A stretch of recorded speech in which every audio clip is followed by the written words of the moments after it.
Chapter 379. Unless one was certain to die, they could not be unsheathed. The Buddhists had silent meditation. The sword genius that appeared once every 500 years, Li Chungang, had closed his sword sheath for 6 whole years after entering celestial phenomenon. He did not use a single sword before he was able to use the sword essence to open the gates of heaven. When Su Fengnian saw the squad leader pull out his blade, he pulled on the reins and prepared to charge. Su Fengnian reached out his arm and stopped Lil Miss, who was charging forward without a care for his life. He looked at the cavalry and said in a stiff tone, "Go back to Tuma Pass and tell Commander Gui Huangfujin that there is a person with the Spring Thunder Blade here. I will give him 15 minutes to come here." The dozen or so war horses that had just started to run instantly stopped when the squad leader pulled on the reins. The squad leader was not an idiot. A young person who called himself a scholar from Lingzhou and dared to call Commander Gui by his name, was he really just putting on a show? The future was important, but one's life was more important. In this world it was better to be safe than sorry. If this young person really knew General Huangfujin, even if they were not close, just a nodding acquaintance was enough to make them, who could only show off at Tuma Pass, suffer. If this young master with the blade really came from a landowning household with some status in Lingzhou, then when Han Xiaowei pushed the blame away, who would take the blame? There was some distance between Lingzhou and Yuzhou, but a landowning household that did not care about the consequences could not take down Han Xiaowei, who was secondary class 6th rank. What would he do as the squad leader who had personally stained his hands with blood? However, the most important thing was the young person in front of him really worthy of these what-ifs? The squad leader gritted his teeth and weighed the pros and cons in his heart. Su Fengnian narrowed his phoenix eyes and said, 15 minutes? It has already been some time. When Huangfujin is angry, no one will be able to help you. The squad leader let out a breath and stopped the horse to put away his blade. He waved his hand and ordered a cavalry to return to Tuma Pass and report the situation to Han Xiaowei. Of course, he had to bring people to keep an eye on this place. After 15 minutes, if he was sure that this brat was deliberately mystifying things, he would personally chop this person who had ruined his face. Chop not chop. Tuma Pass. Commander Gui, who had not changed into comfortable silk clothing, stood on the city wall. In reality, ever since he left Liangzhou, other than sleeping, he had never taken off his armor in front of others. Everyone knew that he, Huangfujin, used dozens of lives in exchange for his family's wealth. He only knew that he and his mute son were the only survivors of the Green Mountain Villa that stood proudly in Jianghu. His elder brother and his 4 children were beheaded for treason.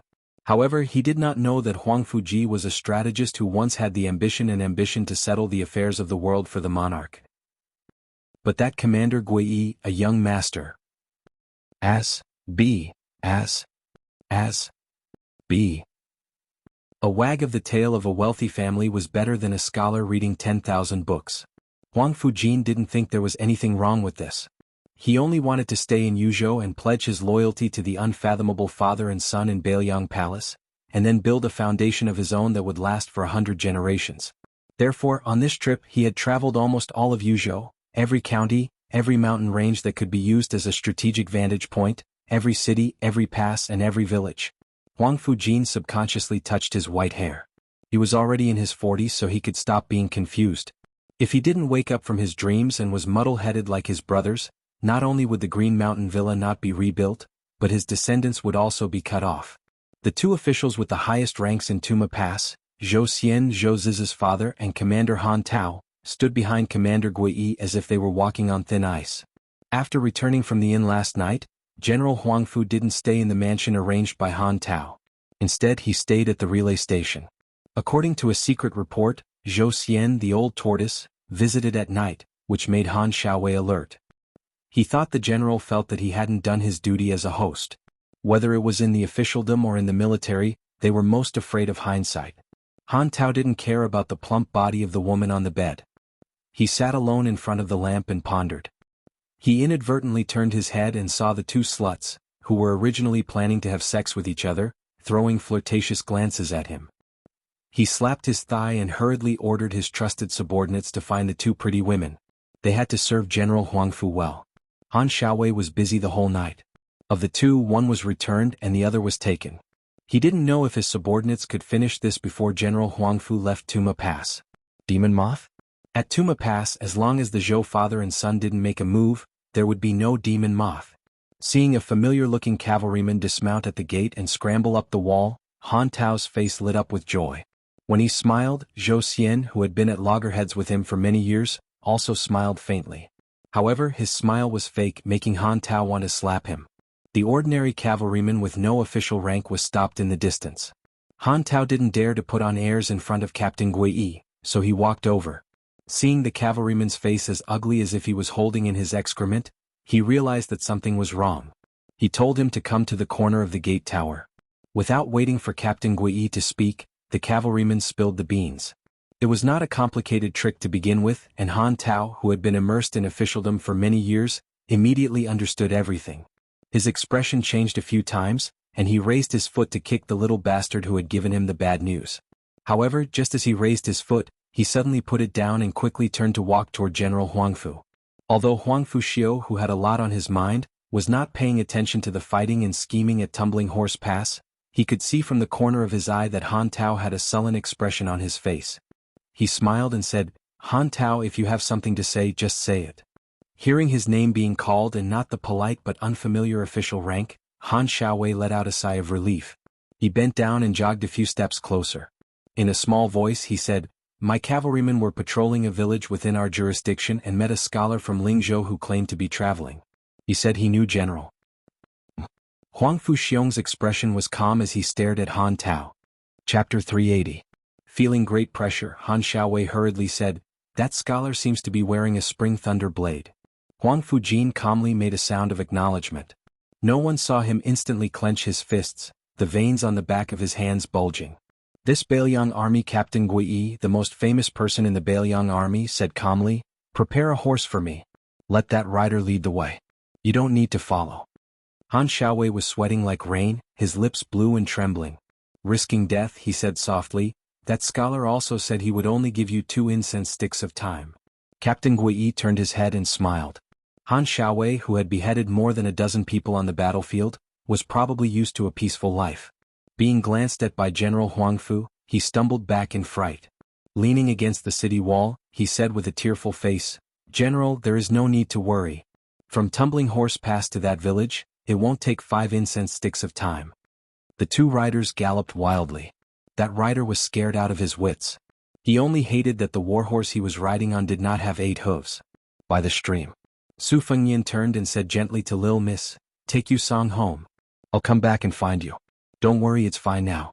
I have some relations with a general at Tumbling Horse Pass. At most, I'll spend some silver. I guarantee you won't have to go to the general's manor.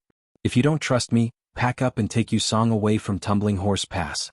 But remember to pay attention to the news here when you're outside. You will naturally understand."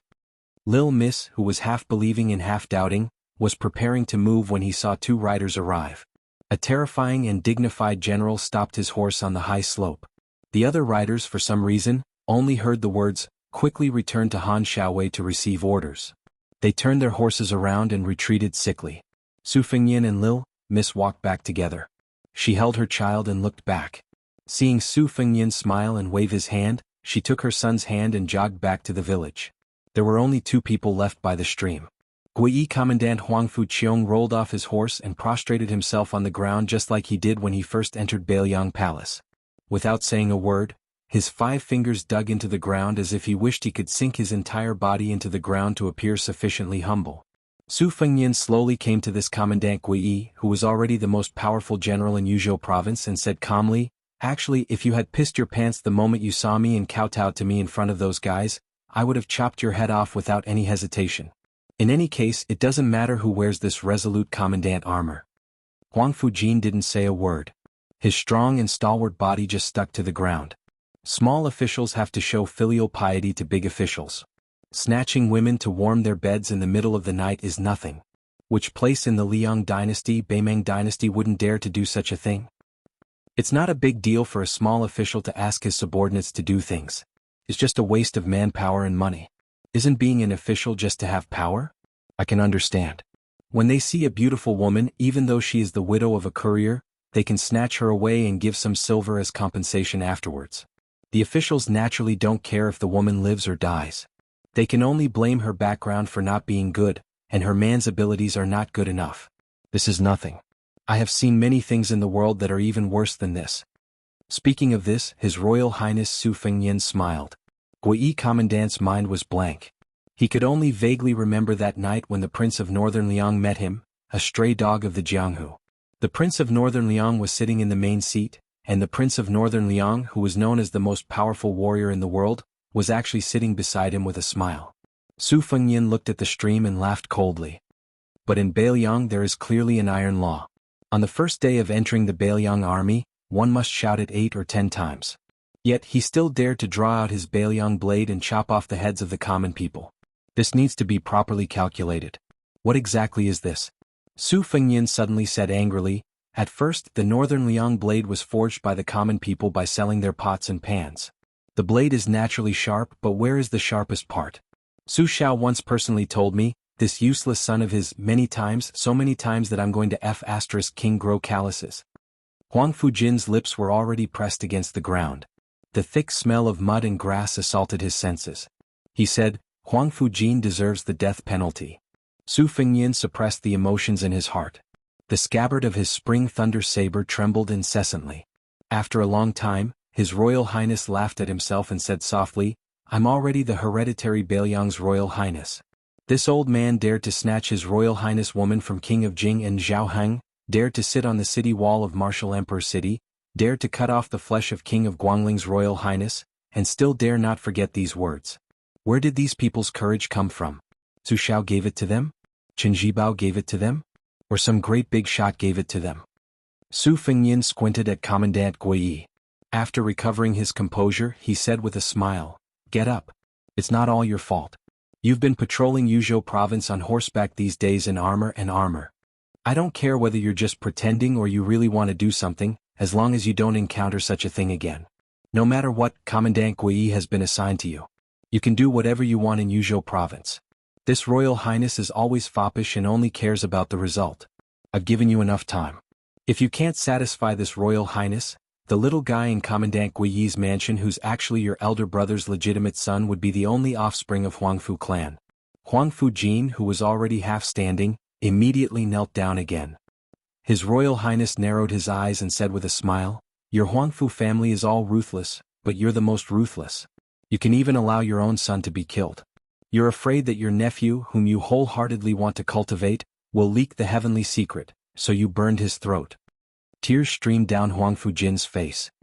Go back to Tumbling Horse Pass. Today's matter can't be settled just by chopping off a few heads. You Commandant Gui do it. I the prince will watch. Of course, if you don't even dare to take off a few official hats and don't dare to take a few lives, then I'll take it that I've misjudged you.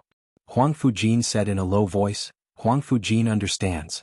Please rest assured, His Royal Highness. His Royal Highness walked toward the village and seemed to be talking to himself. The child in Commandant Gui's manor is now called Huangfu Qingping.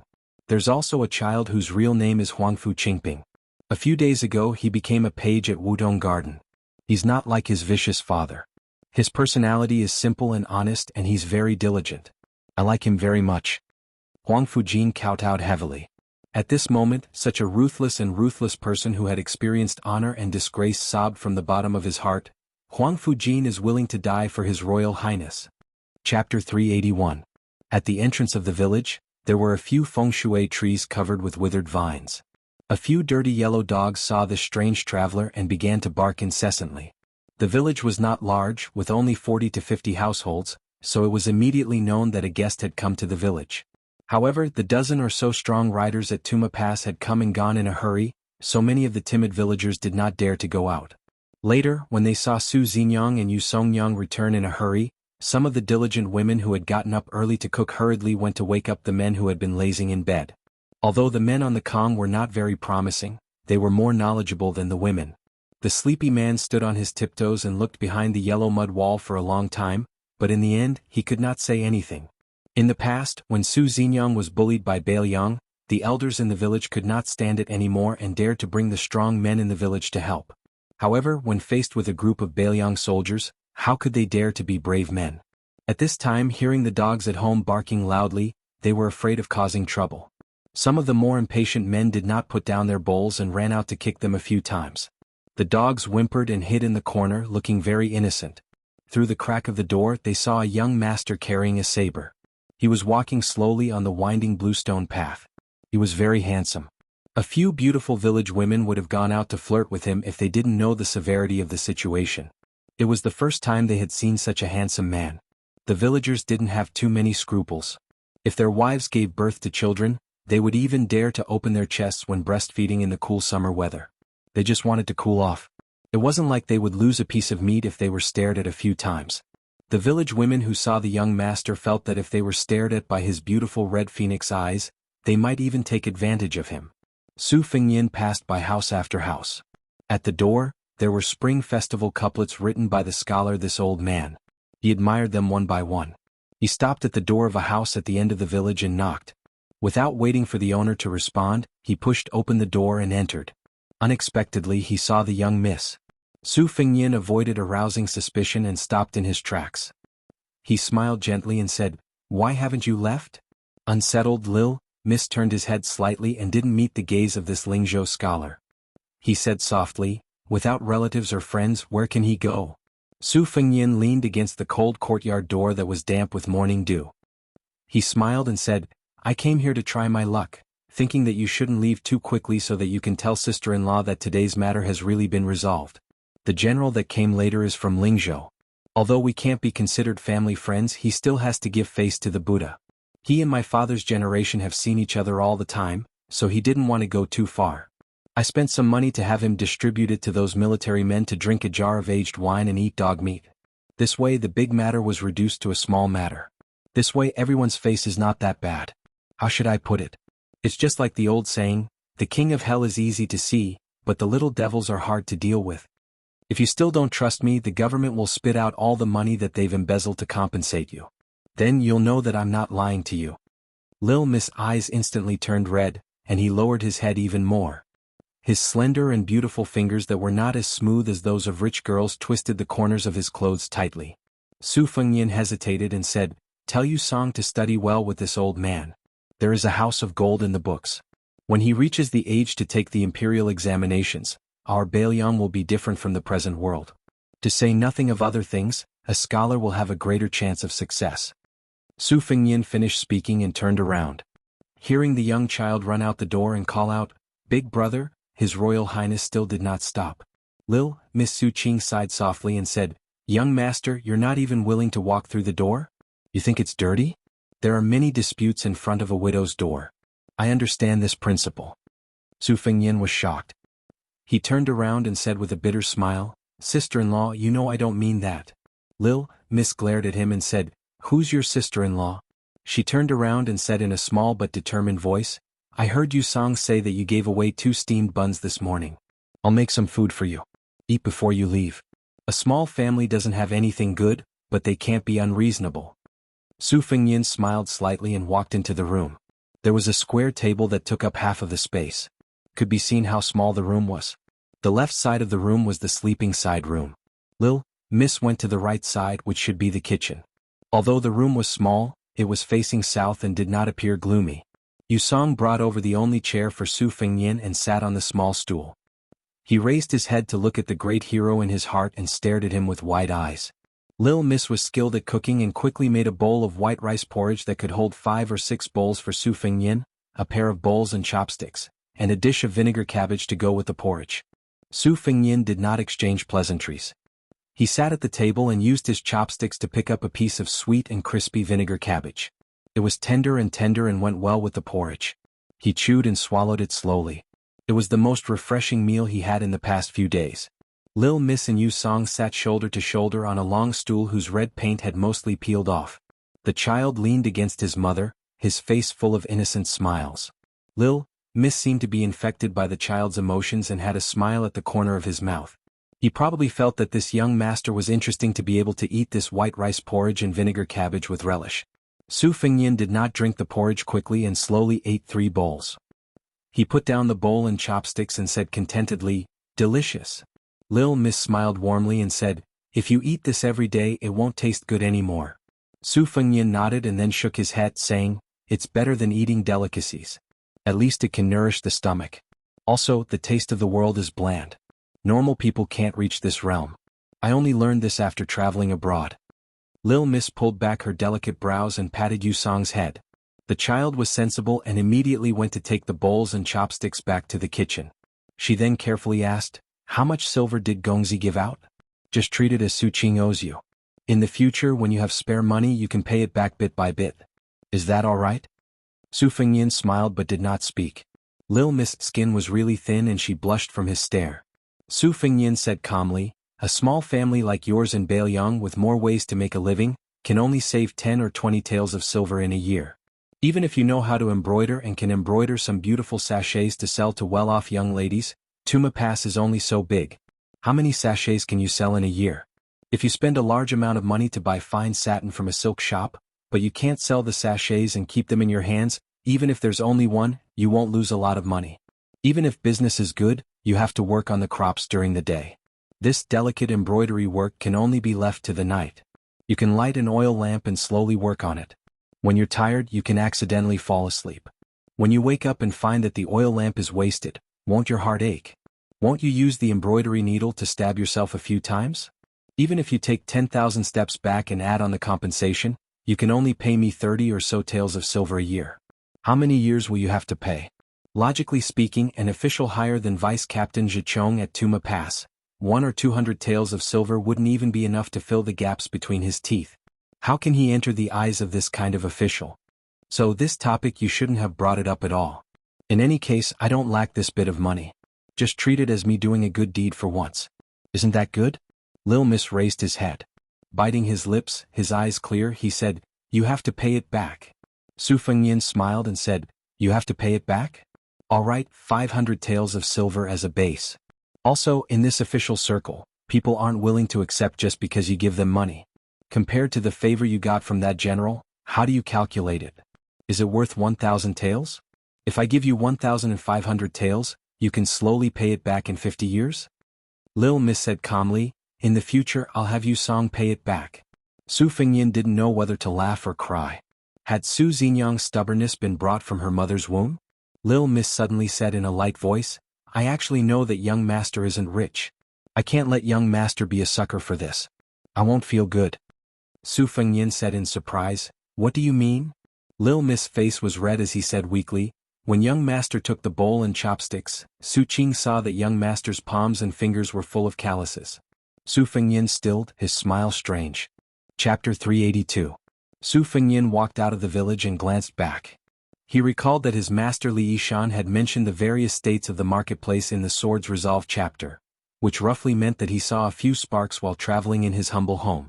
After thinking about it carefully, he realized that it was the weaver using the lamp to embroider. Thinking of this, His Royal Highness smiled. When he was young he would often spend several hundred taels of silver to buy poems, but what he bought were all sentimental poems. Looking back now, it was still Li Yishan's poems, which were similar to the congee and vinegar cabbage in Su Qing's house, that warmed his stomach. Seeing that there was no one around, His Royal Highness's chi suddenly surged. Like a flying swan stepping on snow, he swept toward Tuma Pass. Of course Huang Fujin had true talent and knowledge. The key was that he was ruthless enough. After all, his family was ruined and he could disown his own family. Only then did he have the qualifications to be a chess piece to break the game.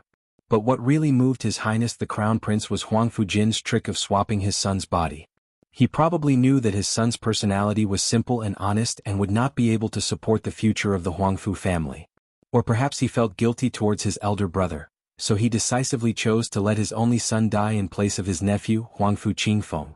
Such a ruthless and chilling Jianghu tyrant would be like a fish in water even if he entered the big dye vat of officialdom.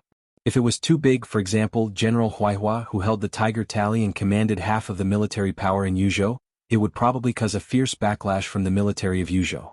If it was too small, for example General Huaihua who held the Tiger Tally and commanded half of the military power in Yuzhou, it would probably cause a fierce backlash from the military of Yuzhou.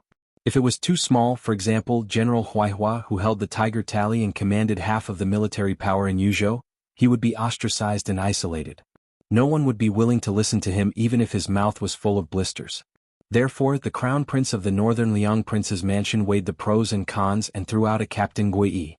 As for Yuzhou province, each position would be scrambled for fiercely. However, for the father and son of Lord King of Northern Liang who always looked on coldly, It was not as simple as an honest official taking a position and a corrupt official getting out of here. If honest officials were mediocre officials, or corrupt officials were capable officials, which one would be more beneficial to Bailiang? For example, in the Tuma Pass incident this time, Su Fengnian as His Royal Highness appreciated the means of Zhou Ziru and his son more than Han Tao, who saved the Fish Dragon gang. But in this case, should he let the former stay? If this Vice Captain Zhichong had an inextricable relationship with the one surnamed Chen, which would be beneficial to Tuma Pass, but would be a hidden danger to Bailiang Su family, how should they deal with it? Everything would affect the situation as a whole. Everyone had their own background and connections.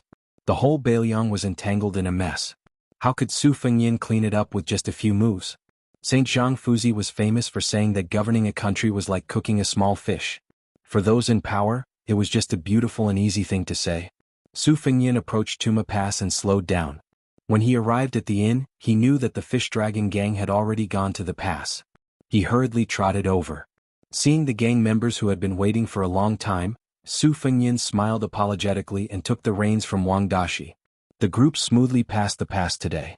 What made the Fish Dragon gang unhappy was that not only Zhou Ziru, who had led troops to kill people last night, but also Vice Captain Zhichong Zhou Xian had come to see them off personally. On the contrary, Han Xiaowei, who was supposed to be the Fish Dragon gang's biggest protective talisman, was nowhere to be seen. Xiao Chang continued to walk side by side with Lu Nerong.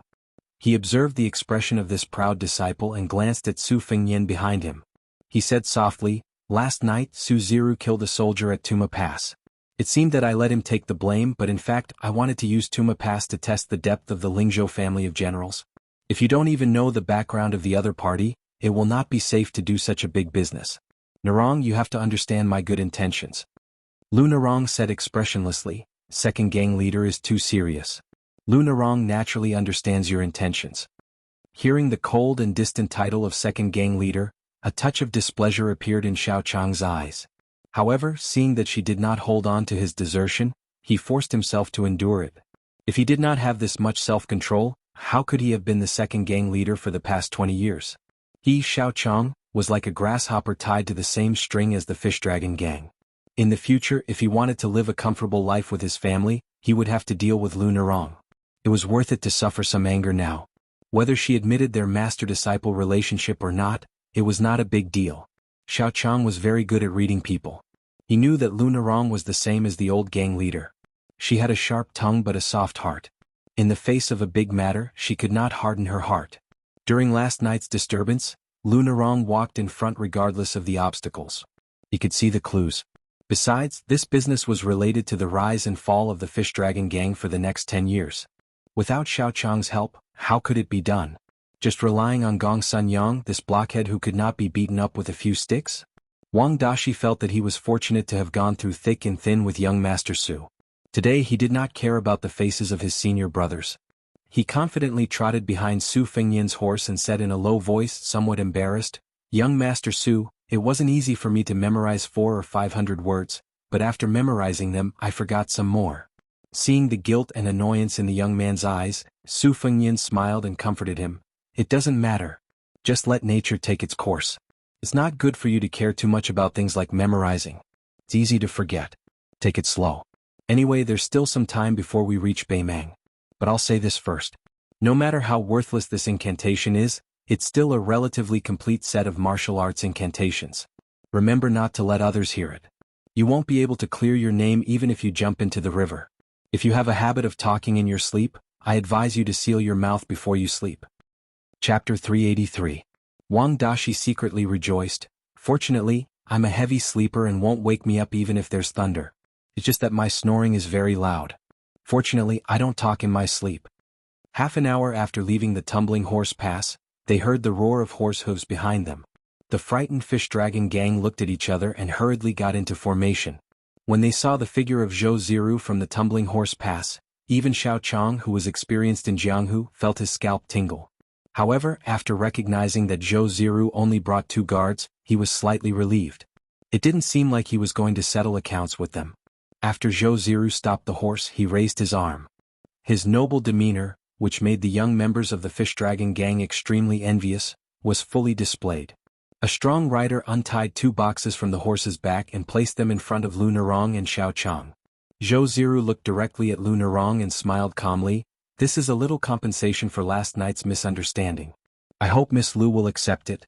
In the future, if the Fish Dragon Gang passes through the Tumbling Horse Pass again, I promise you that you won't need any official plates. The city gate will be opened wide and unimpeded.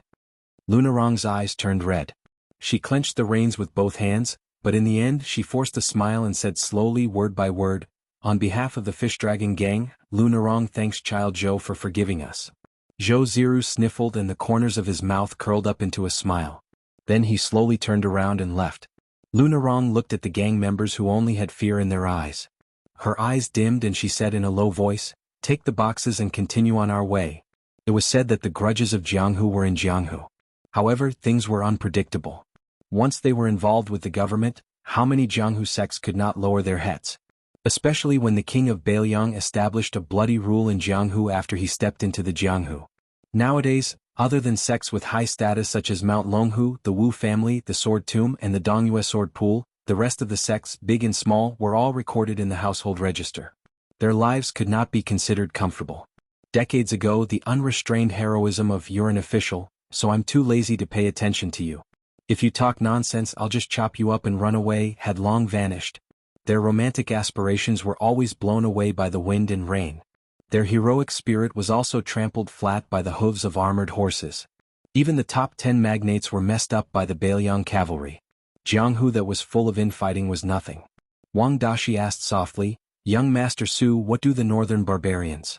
Do they have eyes like copper bells and hands are like palm leaf fans? They are all 8 or 9 feet tall and strong as an ox." Su Fengyin shook his head and said with a smile, "That's all there is to it. They won't have an extra arm or a leg. In half a year you'll see the streets full of northern barbarians. You'll know that the girls there are just as delicate and soft. It's a pity you don't have any spare money on you. Otherwise you can go to the brothel in the city and find a girl to have a taste. You can count it as another battlefield for our Liang dynasty." Wang Dashi blushed. His face was still young and unweathered. He stammered. Unfortunately, Lu Nerong had rushed over to talk business with Su Fengyin. Hearing this, she angrily slapped her horse and turned around to leave. There was no official road to speak of anymore. It was just a road created by the merchants of 2 dynasties. But it was still flat and wide enough to allow 2 horses to gallop side by side. At noon, the Fish Dragon Gang found a high lush slope and stopped to rest. It was common sense for a large group to stop at a high altitude when traveling. Otherwise, on the border of the northern Liang and the northern Mang where horse bandits wreaked havoc, there would be countless casualties if dozens of bandits charged at them from a high altitude. As for small groups, if they didn't have great abilities, it would be meaningless even if they stood at the top of the mountain. They would still be robbed and killed. Su Fengyin was still a loner. After the Fish Dragon Gang suffered a bloody loss at Tuma Pass, they hated this culprit of Beimang even more. Lu Nerong and Xiao Chang, who knew a little about the inside story, certainly didn't have a good impression of him. Su Fengyin was also happy that no one disturbed him. He ate a crumpled dry biscuit and squatted on the edge of the slope to look into the distance. His eyes were full of desolation. He murmured, "The young don't go to Jiangnan, the old don't go to Liangmang."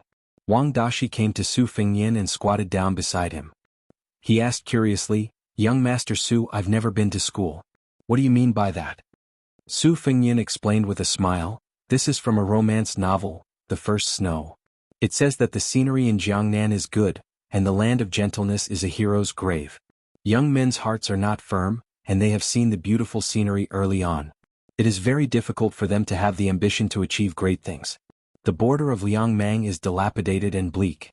Old people are easily sentimental about the world, and their hearts are filled with sorrow. When a hero is past his prime, he will be sad and hurt his lungs." Wang Dashi made a no sound and scratched his head.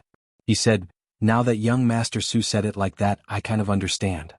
Su Fengyin joked, "Miss Lu must have fallen in love with The First Snow. If you have the chance, go to the restaurant and listen to the gentleman in the book. You will have a little understanding of a woman's heart." Wang Dashi almost choked on the meat biscuit that he was about to swallow. He coughed and said with an embarrassed expression, "I can't drink wine." Su Fengyin smiled and took a sip of water from his water bag to moisten his throat. He did not tease this young man who might not have the chance to go to Jiangnan in his lifetime. Wang Dashi always felt inferior in front of this young Master Su, so he did not stay for long. After a moment of silence, he tactfully left. Su Fengyan put away the biscuits and water bag. He turned his head and saw that the fish dragon gang was still resting and chatting. He did not move, but a pocket-sized dagger flew out from his sleeve. He pierced his finger with the dagger and dripped a drop of blood onto the blade. If it was an ordinary dagger, the drop of blood would have slid down. However, this 2-inch-long dark green dagger was like a living creature that absorbed the blood into the blade. Dong Tai had 12 flying swords and this one was the green plum blossom. Su Fengyan dripped 3 drops of blood onto the dagger before putting it away. Nurturing a sword. If he wanted to ride a sword and kill people one day, he would have to at least not slack off for 1,000 days. Chapter 384. Su Fengyan grabbed a handful of yellow sand and raised his head to look at Beimang. No matter who praised or slandered the Wu family sword catacomb, it was always high and mighty, completely ignoring Jianghu. It was a very strange place. In the past 100 years, less than 10 outsiders had been able to enter and leave. The most famous was the 2-time sword god, Xianxia and Dong Tai. The rest of the swordsmen who went to the sword catacomb to practice their swordsmanship followed the Wu family's rules and stayed in the sword catacomb to worship the sword for the rest of their lives. The Wu family looked down on the world of martial arts because of its great prestige. It was impossible for the descendants of the Wu family to lie on this merit for 200 years. Even someone as conceited as Li Chungang could not deny that the Wu family's path of swordsmanship had indeed reached the pinnacle after hundreds of years of continuous accumulation of countless talented swordsmen. Su Fengyan remembered that on the way back to Beiliang, the old man with the sheepskin fur coat had said that the Wu family had been quiet for many years. Sooner or later, a talented swordsman would emerge from the Wu family. As for whether Wu Luding could carry the family's heavy burden, the old man did not think highly of him. On the contrary, he thought that the female swordsman with the Su of Gojoseon on her back had a better chance. In addition, the Wu family's sword nurturing technique was also very famous. It allowed one to soar to the Kunlun Mountains in one breath and control the sword after leaving one's hand. Whether it was the efficiency of killing or the temperament of a top swordsman, it was outstanding. At that time, the greedy His Royal Highness had silently criticized Dong Tai for not being a good person to the end. He had actually only given the sword without leaving behind the incantation to nurture it. When he returned to Beiliang, he asked the peerless scholar Li Yishan. The latter had picked a dusty secret manual from the 4th floor of the Tide Listening Pavilion that had been pieced together for many years. Only then did Su Fengyan know that it was not difficult to learn the Wu family's sword nurturing technique. In short, it could be summed up in 4 words: drinking blood to become a fetus. The difficult part was the tenacity that could not be relaxed for a single day. Forging a sword was like concocting a pill. It was extremely particular about the time it was taken out of the furnace. However, once the pill was taken out of the furnace, it could be consumed. After each sword was forged, it would be full of spiritual energy as if it was a living thing. Because of the subtle differences in the texture of the sword, when it was fed and where it was fed would be different for each sword. In 12 hours, Dong Tai had forged 12 flying swords. If His Royal Highness had brought along a single flying sword, all he had to do was feed it once a day. It was not troublesome. However, if he had 3 or 4 flying swords in hand, he would have to suffer a bit. Before Dong Tai had left, he had asked Blue Bird to tell His Royal Highness that if a flying sword was not nurtured for a day, all of his previous efforts would be wasted. If a flying sword was not nurtured for 3 days, it would completely lose its spiritual energy and be no different from scrap metal. There would be no hope for a flying sword to take ahead. As for how many flying swords His Royal Highness had brought along, God knows.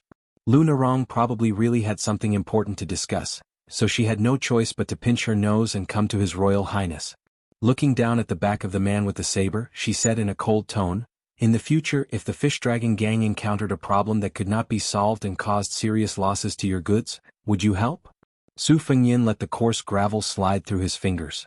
Without turning his head, he thought for a while and slowly said, "Yes."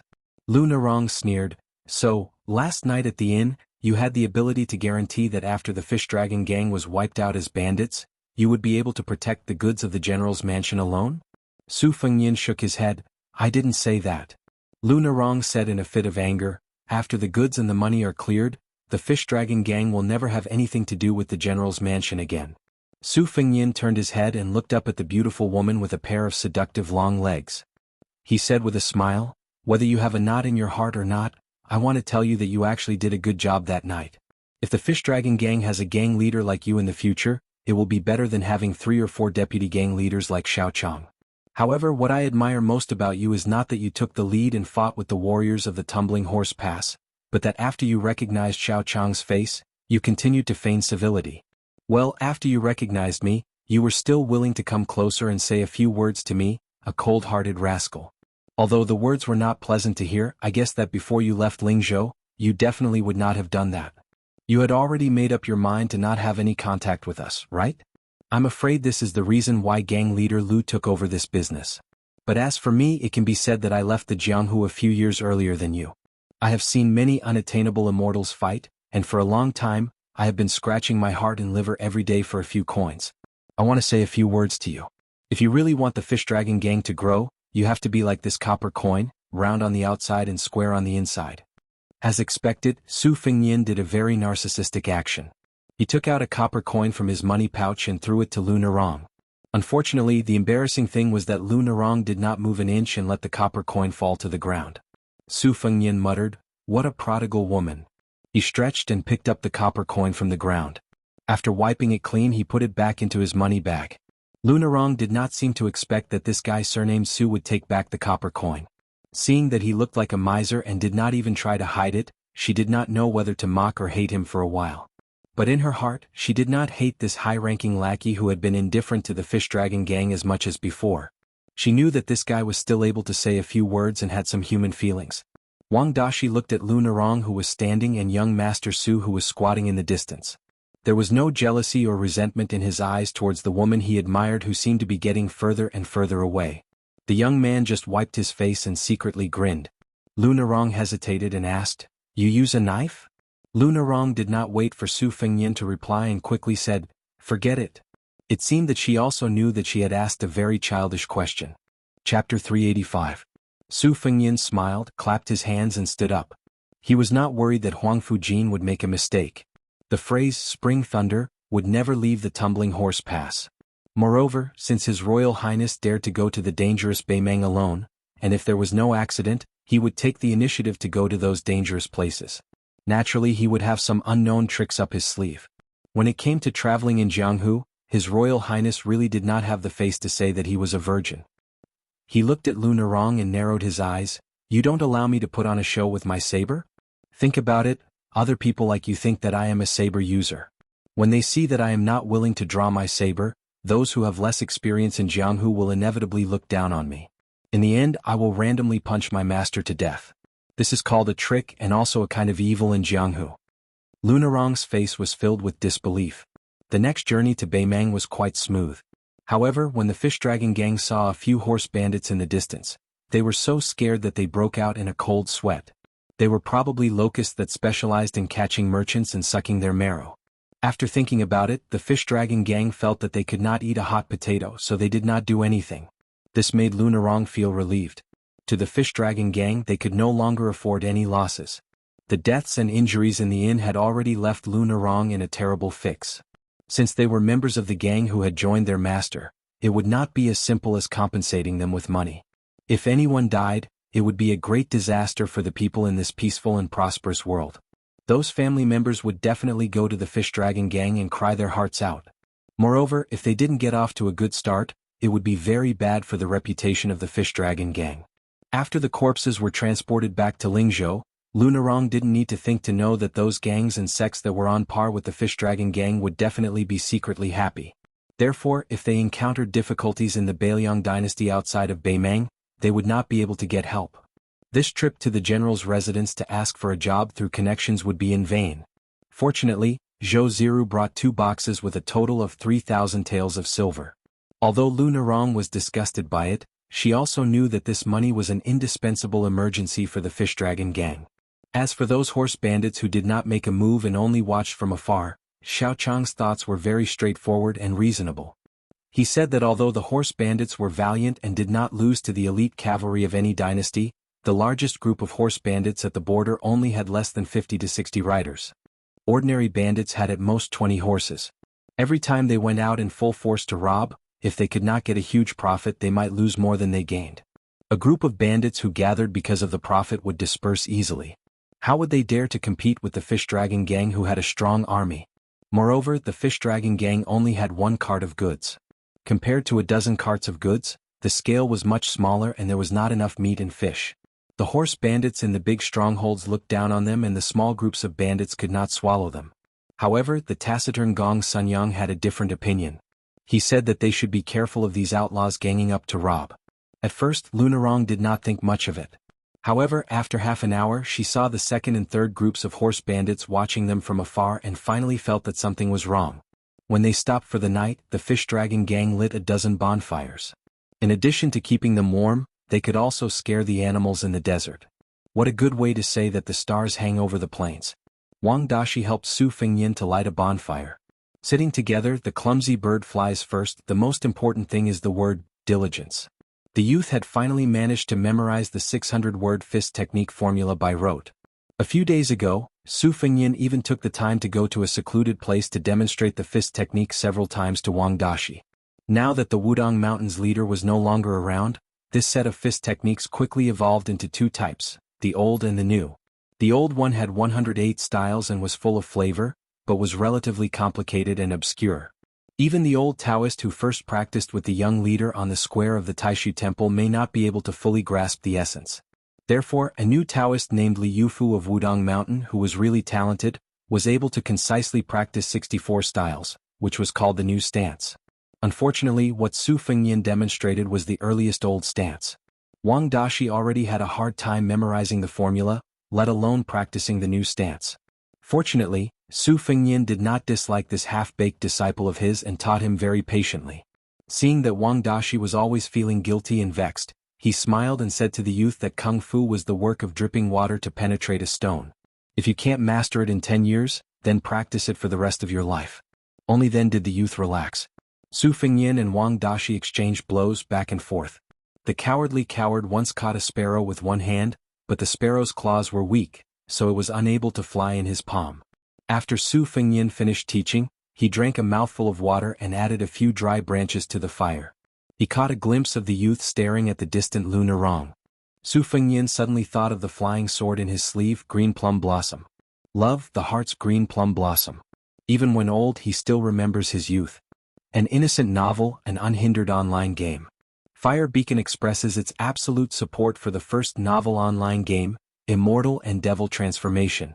I just found out that my good friend wants to be chosen as one of the game's first author's pets, and I'm all green with envy.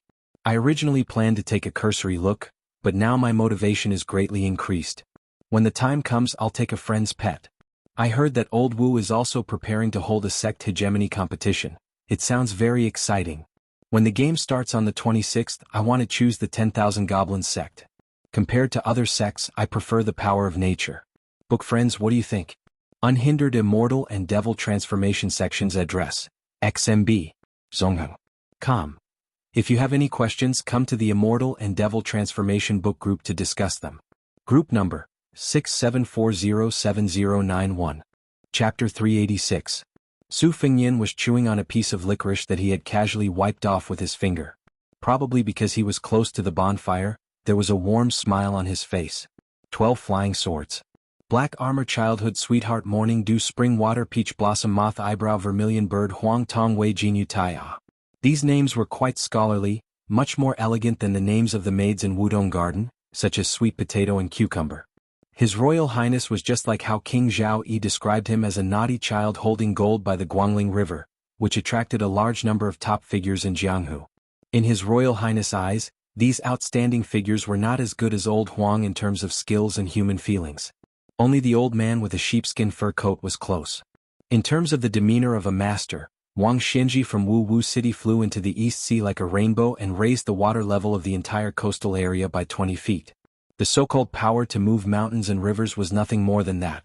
Chao Changqing also fit the image of a Confucian scholar. Only the peach blossom sword god who gave him the sword made His Royal Highness feel a little regretful. Legend had it that Dong Tai, who rode a donkey and carried a peach blossom branch, had the aura of an immortal and Buddha. However, after meeting him, he was not only plain-looking but also liked to laugh. He was just a harmless middle-aged uncle, far from the peach blossom sword god in his imagination. His Royal Highness was daydreaming when Gong Sunyang sat down without saying a word and took out 2 leather bags of liquor. Young Wang Dashi saw that young Master Su did not move. He was afraid that he would annoy the great guest who was second only to the old gang leader and Xiao Chang, so he hurriedly coughed twice. Gong Sun Yang looked at the mediocre disciple of the Fish Dragon gang with a bitter smile. He was not in a hurry to talk to Su Fengnian, so he took the initiative to ask Wang Dashi some trivial things about his family. Only then did Wang Dashi know that his father used to be half a registered disciple of guest elder Gong Sun. In fact, it was Gong Sun Yang who strongly recommended Wang Dashi to join the Fish Dragon gang. No matter which sect it was, recruiting members was a big deal. There was nothing trivial about it. Now the government was very strict with Jianghu, and all gang members had to be recorded in the household register. Therefore there was an unwritten rule that both sides were aware of. Once, a great bandit was arrested and the government tracked him down. The great bandit wasn't very skilled, but he had run into as many as 10 gangs in his 20 years of martial arts practice. As a result, this matter was reported to the governor of Jianghu, and 7 or 8 sects that happened to be in Jianghu were tragically implicated. This was a lesson learned by the whole Jianghu. Moreover, since the gang members worked hard for the gang, many taxes would be placed on the gang. Those behemoths with as many as 700 or 800 or even thousands of members naturally had rich family backgrounds and all kinds of ways to make money, so they wouldn't be too tired. However, small sects like the Fish Dragon gang were struggling to make a living, so the expenses were like a rope around their necks. Perhaps one day they would be choked to death and be done with it. However, Gong Sun Yang had never mentioned that Wang Dashi was able to join the Fish Dragons and live a stable life without worrying about food and clothing. When Wang Dashi first joined the gang, he was not qualified to receive 1.5 strings of copper coins every month. In fact, the copper coins that were equivalent to 80 to 90% of silver coins came from Gong Sun Yang's own money bag. It was not until Wang Dashi grew up that Gong Sun Yang quietly stopped subsidizing him. Xiao Chang said that Gong Sun Yang was a taciturn gourd, and it was not wrong. Su Fengnian saw that Gong Sun Yang had brought 2 wine bags, so he smiled and asked for one. He took it and smelled it. Hey, it's really the green ants of Bailiang that are suitable for both the rich and the poor. He was in a good mood. He raised his head and drank a mouthful. Squinting his eyes, he asked with a smile, Mr. Gong Sun, did the second gang leader go to a secluded place to practice swordsmanship again? Gong Sun Yang's voice was hoarse. It was unknown whether it was because he had been blown by the wind when he was young or because he was drunk. He waved his hand and said, I'm just a crude martial artist who relies on my strength to make a living. I don't deserve to be called Mr. Gong Sun. Although I don't practice swordsmanship, I know that hard work can make up for one's lack of talent. Mr. Zhao's swordsmanship has improved over the years because of his perseverance. Su Fengnian lifted the cowhide wine bag and said with a smile, one doesn't visit a temple without a reason. Senior Gong Sun, if you have something to say, just say it. Gong Sun Yang hesitated and said with a bitter smile, fortunately, young master didn't say that I'm unaccountably solicitous. You've given me enough face. Su Fengnian was a little surprised. He didn't expect this guest to have a sense of humor. His Royal Highness liked people who dared to make fun of themselves, but he didn't like people who put on airs because they were half-baked. Su Fengnian drank another mouthful of wine and silently waited for Gong Sun Yang to continue. When Wang Dashi saw this, he wondered if he should get out of here. His butt was only half a foot off the ground when he was stopped by Gong Sun Yang. Dashi, there's no harm in listening. Gong Sun Yang sat down cross-legged and placed his wineskin on his lap. He went straight to the point and said, to tell you the truth, Gong Sun Yang has been secretly observing young Master Su's skill, the distance between his steps, the way he gets on and off the horse, and the way he breathes while riding. I've paid close attention to all of this. It wouldn't be strange if I could see through it, but young Master's chi is restrained, so Gong Sun Yang couldn't sense anything. At first, I thought that young Master was just an ordinary martial artist who had learned some military techniques from the general's manner to train his body. However, that night at the Toppling Horse Pass Inn, young Miss told Gong Sun Yang that young Master had taken the life of a Bailiang soldier with one strike. This really gave Gong Sun Yang a fright. Although young Mrs. Swordsmanship hadn't been tempered by life and death battles, she had reached a higher level in swordsmanship. After using the leaving hand sword and the Liu family's unique cannon hammer technique, the master cupped his hands 3 times and still claimed that he couldn't beat the assassin named Zhao Yingchuan. Regardless of whether young master took advantage of the sneak attack or not, it really wasn't easy to kill him with one strike. Before Zhao Yingchuan's body was taken away, I secretly flipped his back and saw the shape of his spine after it was crushed. Even if Gong Sun Yang was at the peak of his youth, he wouldn't have been able to do so. It isn't that Gong Sun Yang is boasting, but even if I face a third-rank martial artist, if I don't use the ox horn bow, I will still be covered in dirt and grime. However, I walk the path of an external martial art that depends on age. People fear the young and fists fear the strong. In the past, I have barely touched the threshold of the second-rank strength. Wang Dashi was shocked. Second class. For the people at the bottom of the Jianghu, this was already a master who had reached the heavens. Even old gang leader Lu, who built the foundation of the Fish Dragon Gang with his own hands and cultivated both internal and external martial arts, was only close to third-class strength. However, in Lingzhou he was already able to intimidate the heroes. The pillars of the top sects in Lingzhou were only third-class strength, and without exception, they all had no hope of reaching second class in their lives. However, this 40-something-year-old guest whose feet were poisoned and could even walk with a slight limp actually claimed to be a second-class master? Wang Dashi didn't dare to doubt it, but his heart was in turmoil. When he looked at Gong Sunyang again, he was not just in awe of his guest's status. For the people of the Jianghu, fourth class was the first threshold and second class was the second. It was even more difficult to surpass it. How much luck did a martial artist have to be able to jump through the Dragon Gate twice? Only after reaching fourth class and close to third class could one be considered a master. This was common knowledge in the Jianghu. Poor Wang Dashi didn't even hope to reach fourth class in his life. Chapter 387. The sages had written thousands of moral essays, all of which were earnestly persuading the people to be good. They had worn out their mouths, and with the addition of thousands of words written by their pen, their arms were sore from writing and countless bamboo slips were used, but they were still not as useful as the Zhuxing dialect slang. What people do not look out for themselves, and what people die for wealth and birds die for food. Just listen to it, it was easy to recite and it was not nonsense. No wonder everyone believed it. In this depression surrounded by slopes on three sides, there were 5 or 6 men with different appearances and attire. There was not a single bonfire lit. In the middle of the night in the wilderness, there were no women around. It was easy to imagine what they were plotting. It could not be that these fellows felt that the border between the two dynasties was not peaceful and wanted to do a good deed of eliminating traitors and pacifying the people. Most of the people here were horse bandit leaders who rode fast horses and did evil deeds. Speaking of the horse bandits that were a big problem at the border, compared to the bandits that were living in the corners of the empire, they were naturally much more valiant. Moreover, they came and went like the wind and their lairs were hidden. It was as difficult as ascending to the heavens for the government to catch them. The combat ability and cunning of the horses were not something that the ordinary bandits in the Jianghu could compare to. The 4 horse bandit leaders in front of them were not the rough men in the hearts of the common people. One of them was a man in his 30s. He was fair, handsome, and gentle. He wore an elegant green robe. His thumb and index finger were rubbing a jade pendant that was carved from mutton fat jade. He smiled but did not say anything. There was a stout fatty sitting beside him, but his skin was dark, making him look comical. Beside his buttocks were a Xianxia broad axe and a golden sparrow mountain splitting axe. He did not speak, but the smile on his face made people feel that he was charmingly naive. The other 2 were worthy of being bandits. Not to mention their sturdy bodies, just their arms, which were as thick as a woman's thigh, were enough to make their muscles bulge.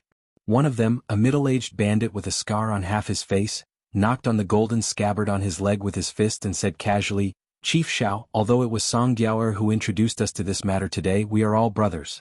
As for how to divide the goods, we have to be clear about it first. Otherwise, after this matter is settled, if there is an imbalance in the distribution of the spoils, we brothers will fight before we can even get our hands on the silver. It's not worth it." Sitting opposite the bandit leader was the second gang leader of the Fish Dragon Gang, Xiao Chang. Xiao Chang heard the man's explicit words and his face was covered in saliva. He could clearly smell the man's fishy breath. However, Xiao Chang only frowned slightly. After secretly exchanging glances with the handsome and scholarly bandit, he nodded with a smile and said, "Boss Wei speaks frankly. It is indeed reasonable. This carriage of goods came from the residence of the former weapons supervisor in Lingzhou. They have connections in Lingzhou and can raise the price to 35,000 taels of silver. However, if we sell the goods, I estimate that we will only get a little more than 20,000 taels of silver. Together with the 3,000 taels of silver sent by the son of Vice Captain Zhichong at Tuma Pass, we will count it as 25,000 taels of silver. The 5 of you here will each get 5,000 taels of silver. What do you think? But let's make it clear first. I can't wait until the day the goods are sold. I have to take the money back to Beiliang first. However, since all of you heroes have brought your brothers out to do business, I don't have the face to be on equal footing with you. Therefore, I will only take 4,000 taels of silver. What do you think?" The four bandits discussed and agreed with a smile. Their smiles towards Xiaochang also became more sincere. After all, there were not many people who were willing to take less money. Besides, without Xiaochang as an insider, and with Xiaochang's friend Song Diao acting as the middleman, they would not be able to put together such a big platform with more than 100 people. Who did not dream of being able to roam the border alone with 100 horses? Unfortunately, for a team of 100 horses, not to mention that horses were difficult to find. There were many wild horses in the desert. If one was lucky, one could occasionally encounter a herd of hundreds or thousands of horses. However, even if the bandits managed to get some, they would not be able to raise war horses that could fight skillfully. Bandits had to have good horses before they could be bandits. If one could not train a horse well, one's legs would go weak at the sight of an inferior horse or easily lose control of it. Who the hell would dare to fight with others? Wouldn't that be courting death? Therefore, to the bandits, if anyone knew how to raise and train a horse, they would want to worship them as if they were their ancestors. If one were to go to the horse market to buy a horse, regardless of whether it was in Beiliang or Beimang, one would have to report to the government. To the bandits, wasn't this equivalent to being tired of living? Did they think that the military officers in the government were not generous enough? As for horse smuggling, it was also very risky. It was also a matter of losing one's head. Otherwise, who would not be able to gather a team of more than 100 people? Moreover, one should not forget that 100 bandits would inevitably bring along their families. This meant that at least 200 mouths would have to eat meat and drink wine every day. Every few days, they would have to King go to the brothel in batches to find soft and tender women to vent their lust. Only then would they not feel resentful. As the head of this family, one would not be able to raise them without some ability. Therefore, in the circle of horse bandits, it was a joke that anyone who could become a leader, regardless of whether it was the phoenix head of a few hundred bandits or the chicken head of a few dozen bandits, could go to Beiliang and Beimang with their ability to become a general. Song Diao, who looked like a white-faced scholar, did not speak much. This time he had brought 34 horses, which was the most out of the four of them. Among the hundreds of horse bandits at the border, his strength was only average. However, Song Diao's name was very well known. He came from a small noble family in Beimang. After studying hard for more than 10 years, he finally obtained a scholarly rank with great difficulty. Just as he showed signs of standing out, he was replaced by a fat brother from his family. In a fit of anger, he killed the father and son and kidnapped 2 women, who he should have respectfully called his concubines, as well as some money and valuables, to become a horse bandit. Unexpectedly, he really took root in this barren land that relied on martial prowess to survive. He was meticulous and vicious. A few horse bandits who provoked him were wiped out along with their men, horses, and nests. Originally, with Song Diao's means and financial resources, it was easy for him to deal with a group of 50 bandits, let alone 70 or 80. The other leaders of the horse bandits wished that the women in the village had just given birth to a child so that they could get on their horses and rob them. Song Diao went in the opposite direction and kept the number of his men at 36. The 3 men beside him were all ferocious horse bandits, but even if the 3 of them worked together to burn the bridge after crossing the river, they were destined to suffer great losses. This was probably the key reason why Xiao Chang of the Fish Dragon Gang was willing to take the risk. The 2 met in Lingzhou City. Although Song Diao was a bandit, he was more or less a scholar. When he went south to visit the scenery of Beiliang, he happened to meet Xiao Chang, who was good at swordsmanship. They were quite friends despite the difference in age. The scholarly bandit nicknamed Song Diao was also very close to Xiao Chang's son, Xiaoling. Xiaoling was not good at fighting, but he liked to read books and poems. He was not very sociable in the Fish Dragon Gang, but he was very happy to talk with Song Diao. When Xiao Chang left Lingzhou, his original intention was to ask Song Diao to take care of him along the way. But he did not expect that the incident at Tuma Pass would change everything. Song Diao was so clever that he immediately pointed out Xiao Chang's weakness. He beat around the bush and said that with Xiao Ling's talent, he was more suitable to be the leader of the Fish Dragon Gang. At first, Xiao Chang was still in a dilemma and was unwilling to immediately agree to this bloody business that was contrary to the word righteousness. After coming out of seclusion, every day he saw Lunarong's unfamiliar cold face. Xiao Chang was angry. A few days ago he finally saw Song Diao, who was pretending to be an ordinary bandit, and made a secret signal. Only then did the deputy leader of the Fish Dragon Gang make up his mind. Whether it was Lunarong or a carriage of goods, how could they compare to the bright future of his son, Xiaoling? Moreover, if the Fish Dragon Gang was handed over to Xiaoling, who was quick-witted and had many connections, it would definitely rise up strongly. It could be said that he was worthy of the pedantic old leader who had conquered the country but could not keep it. After all, Jianghu should be handed over to the young people to fight for. Old guys should not occupy the latrine. Lunarong was too soft-hearted, and she was also a woman. What could she do? When she got married in the future, would the whole fish dragon gang become her dowry? Not to mention Xiaochang, the rest of the old guys who had retired in a gold basin would be bitterly disappointed. Xiaochang's mind flashed and he had mixed feelings. His heart became colder and hardened. He said with a smile, "The fish dragon gang has more than 30 people. Except for Lunarong and the guest Gong Sunyang, their martial arts are not outstanding. Gong Sunyang is good at the rapid arrow technique, which can cause great damage to the cavalry of several leaders. When the time comes, I will definitely take advantage of the chaos to kill Gong Sunyang first." Song Diao pressed the jade pendant and said softly, "We are not in a hurry to kill them. In the next 2 days, we will first harass them in batches and let the fish dragon gang be tired of dealing with them. Later, I will ask Boss Xiao to bring a few tails of knockout powder and see if we can put it in their food. But this matter is just icing on the cake. It will be best if it works, but it doesn't matter if it doesn't. If we have 100 riders to deal with more than 30 people, it will be like a hunt. Originally, if it was a big escort agency, there would be many carts and we would know a little bit about the art of stopping and forming a formation. Unfortunately, the fish dragon gang only has one carriage. Even if they have the art of war experts, they can't do anything. They can only blame it on their bad luck." The other 3 leaders looked at each other and they all looked a little cold. Song Diao suddenly smiled and said, "By the way, the fish dragon gang has more than a dozen ready-made familiar horses. I don't want them. Let the 3 leaders distribute them at will. But that Lunarong belongs to me. There is no discussion." The fat black guy who played with the double axes gave a thumbs up and smiled at Song Diao. "Brother Song, you are indeed educated. You love the country but not the beauty. I admire you." The other 2 big men also smiled playfully. Only a fool would not agree to such a wonderful thing. On the border, having a good horse was 100 times more important than having parents. Chapter 388. Song Diao seemed to be amused. He finally stood up, hung the jade pendant on his waist, and tied the red string into a slip knot. Only then did he raise his head to look at Su Fengyan. "Young Master Su, since you dared to attend the meeting alone, it seems that clan leader Xiao has underestimated your strength. God is watching from 3 feet above? They might not believe it, but I do. But trust is trust and I'm not afraid. What I'm most curious about right now is whether or not you've underestimated our abilities. If you're wrong, your fate might be even worse." Song Diao finished and pointed at Scarface. Everything went without saying. Su Fengyan didn't want to waste his breath on this bunch of people who had already put their lives on the line.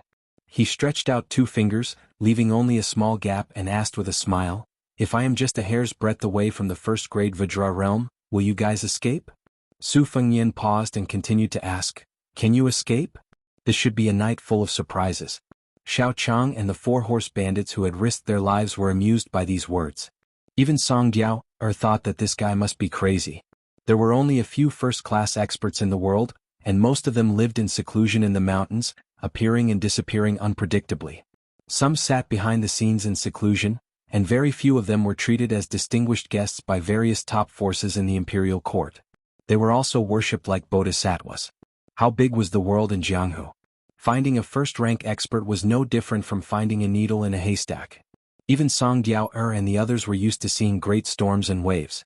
Only Xiao Chang was fortunate enough to have seen the graceful bearing of a Vajra realm expert from afar when he was young. Song Diao was slightly better. She had once seen a renowned second-rank expert in northern Mang's capital city. Indeed, he was only a step away from the Vajra realm. However, that old senior was already 60 years old at that time. It was due to him being vigorous despite his old age that he was able to have such a profound ability. How old was this young man with a saber? How many years had he been in his 20s? As Su Fengyan spoke, he was surrounded by 5 people. After reaching a certain level of martial arts, even if they were strangers a moment ago, once they cooperated, it was quite seamless. Scarface was the first to attack. His face was ferocious as he aimed both his fists at Su Fengyan's chest. The leader of the bandits, Pu Dao, used his saber to sweep away thousands of soldiers and split the air. In order to prove his innocence, Xiao Chang also unsheathed his long sword. At any time he would take out his specialty, the flying sword whirling swallow. As long as he saw an opening, he would cut off the 4 limbs of this surnamed Su. The scar-faced man's fists were swift and fierce, but he still had some strength left. It was clear that he wanted to use the padao to force this fellow to dodge, and then use his fists to deal a heavy blow. However, when he saw that this fellow was indifferent to the large blade that was sweeping towards his waist, he did not hold back. The chi in his fists exploded, and he used 90% of his strength. The remaining 10% was, of course, because he was afraid that old copper coin would accidentally lose control of the padao's strength and cut him and the kid in half at the waist. The changes in the strength of his fists also brought changes in the power of his fists. However, when the scar-faced bandit saw that the kid did not move at all, he felt somewhat helpless in his heart. He had wasted his good fists. A blind man lighting a lamp was a waste of wax. This kid must be at death's door and still did not see the brilliance of it. The scar-faced bandit's fists were about to touch the kid's chest, and he felt joy in his heart. However, he immediately sensed that something was wrong. Logically speaking, even if the coldness emitted by old copper coin's padao did not become stronger, it should not have faded away. Did this mean that he had withdrawn his blade? The scar-faced bandit instantly made up his mind. No matter how old copper coin calculated, this kid's life would be mostly destroyed by his fists. The pupils of Xiao Chang and Song Diao, who had the highest cultivation, rapidly contracted. This was a kind of sharp intuition that smelled danger. Su Fengyin seemed to casually turn his body to the side, his hand stuck to the scar-faced bandit's arms, and pulled him to the right. The scar-faced bandit's feet left the ground and flew forward as if he was staggering. Su Fengyin also moved his body to the side, his footsteps changing rapidly. Then the scar-faced bandit was unable to fight back as he flew higher and higher into the air. The shocked scar-faced bandit withdrew his fists 5 or 6 times and was barely able to react in time. Su Fengyin bent his left knee and struck upwards with lightning speed. With a bang, the scar-faced bandit's entire chest shattered. Su Fengyin let go of his hand and the scar-faced bandit was sent flying upwards by the domineering knee strike. Su Fengyin did not stop there. His right hand circled around the bandit's head, causing the bandit, who was at least 70 to 80 jin, to spin 3 or 4 times in the air. Su Fengyin's body slightly retreated and he raised his leg high, smashing the poor guy who had only used 2 fists once into the ground. Perhaps because the speed was too fast or the momentum was too great, there was no chance for the bandit to gather his spirit or chi. Or perhaps the knee strike caused the bandit's spirit to scatter along with his chest. In any case, everyone only saw that the bandit, who was known for his valiance on foot, had his 4 limbs raised abnormally after he hit the ground. When his limbs fell limply to the ground, he had completely lost all signs of life. Old Copper Coin's palms were covered in sweat. He clenched his teeth and explained, "It's not that I'm a coward. It's just that this kid is too strange. When I swung my saber, the wound was still a few inches away from his body before I couldn't cut in any more." Strange? Su Fengyin smiled and stepped on the back of Scarface's head. He increased his strength. Probably because Scarface's skull was harder than the mud, his entire head slowly sank into the ground. Xiao Chang's heart jumped when he saw this. Fortunately, the hand holding the sword didn't tremble at all. As a martial artist who had been famous for many years, he knew what it meant to lose before the battle. Song Diao frowned and said in a deep voice, "Attack together." Li Haida, who was twirling his axes, grinned and said, "Okay." As soon as he said that, he saw the man who was the furthest away from His Royal Highness retreating. Although his body was fat, his escape technique was as light as a goose feather. His lightness skill wasn't bad. Song Diao wasn't surprised or angry. Instead, a trace of insidious ruthlessness flashed in his eyes.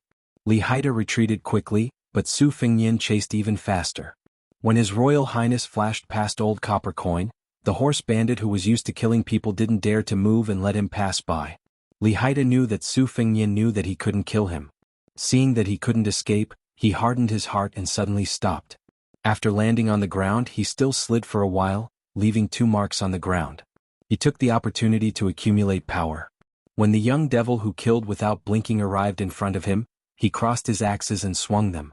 The momentum was heavy and the force was far stronger than Scarface's fists. He relied on the simple and boring 3 axes to travel the world. Naturally, he had his merits. The young man who carried a saber but didn't use a saber was really arrogant. The 2 axes turned 7 or 8 trajectories in the air in an instant and chopped down violently. He didn't retreat or dodge but used his arms to meet the axes in a terrifying posture. Li Haida, who was despised to the extreme, shouted angrily, "Go to hell." There was neither the familiar sound of flesh and bones being chopped off, nor the legendary sound of metal and stone colliding. Li Haida knew his pain. Xianhua's axes and Golden Sparrow Mountain splitting axe seemed to have penetrated into a big ball of cotton. This ball of cotton couldn't be seen, but it really existed. He finally understood why old copper coin said that it was strange and evil. This kid's chi was so abundant that it overflowed to the outside of his body. The so-called chi dynamic was even more precious than the most valuable gold and silver in the eyes of the world. Many martial artists had spent their whole lives practicing chi dynamic, but they had never figured out what it was. Some lucky guys with a strong family background were guided by a master and had one or two secret manuals in their hands, but they could only vaguely feel that there was a stream of hot chi flowing through the bones and acupoints in their bodies. But how to gather it and use it for their own use was an insurmountable and precipitous pass. If they were lucky enough to know how to gather and disperse it freely, it would be even more fatal. Since ancient times, reading books and practicing martial arts had been the obstacles of the world's civil and martial paths. The person in front of him, who he was going to fight with his life on the line, was actually able to let his chi leak out in a regular pattern. Wasn't this the legendary Vajra realm? How could Li Haida not feel ashamed of his inferiority and go crazy with jealousy? It was like a poor man who was diligent and thrifty every day. Suddenly, a rich man appeared and could eat, drink and defecate on a mountain of gold and silver. Comparisons were odious. Li Haida didn't care about the 3 axes. He was determined to press down on the pair of giant axes in his hands. His dark face swelled with a sickly dark red. It was estimated that he had used all the strength he had accumulated since he was a child at this critical moment. Chapter 389. Li Haida chopped down with his axes for a short distance of 3 inches. It seemed like an extremely long time. It was no longer a chop but a death push. Li Haida's heels were already raised as he let out a crazy roar. The axes finally touched the sleeves of this young bastard. Li Haida's sleeves were cut open, and the cold edge of the giant axes touched his skin. He grimaced as if he was possessed. His whole body's chi was boiling and surging to his arms. Su Fengyan frowned slightly. He shook his arms and bounced the axes away.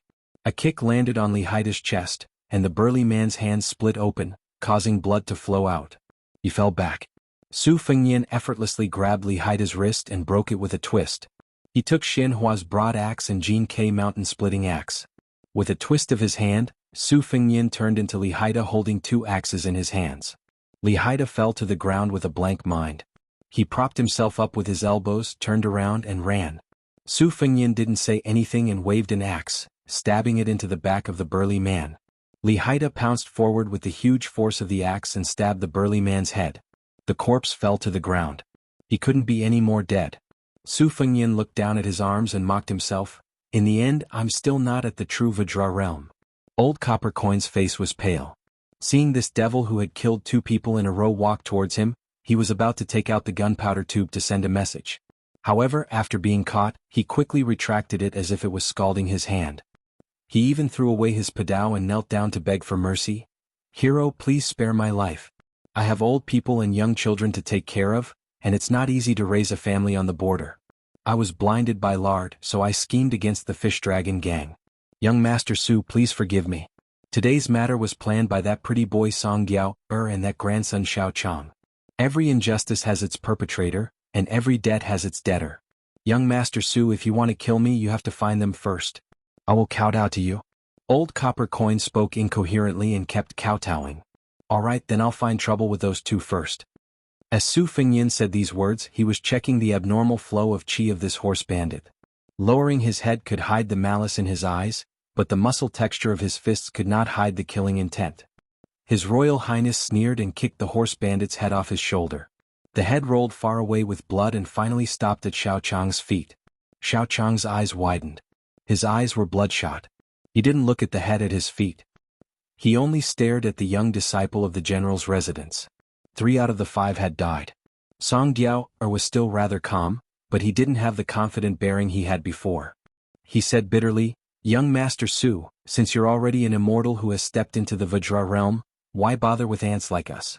As long as young Master Su is willing to let Song Giao go, I'm willing to kill Xiao Chang myself. Song Giao will also bring some men to check the belongings of the 3 people on the ground and hand them over to young Master.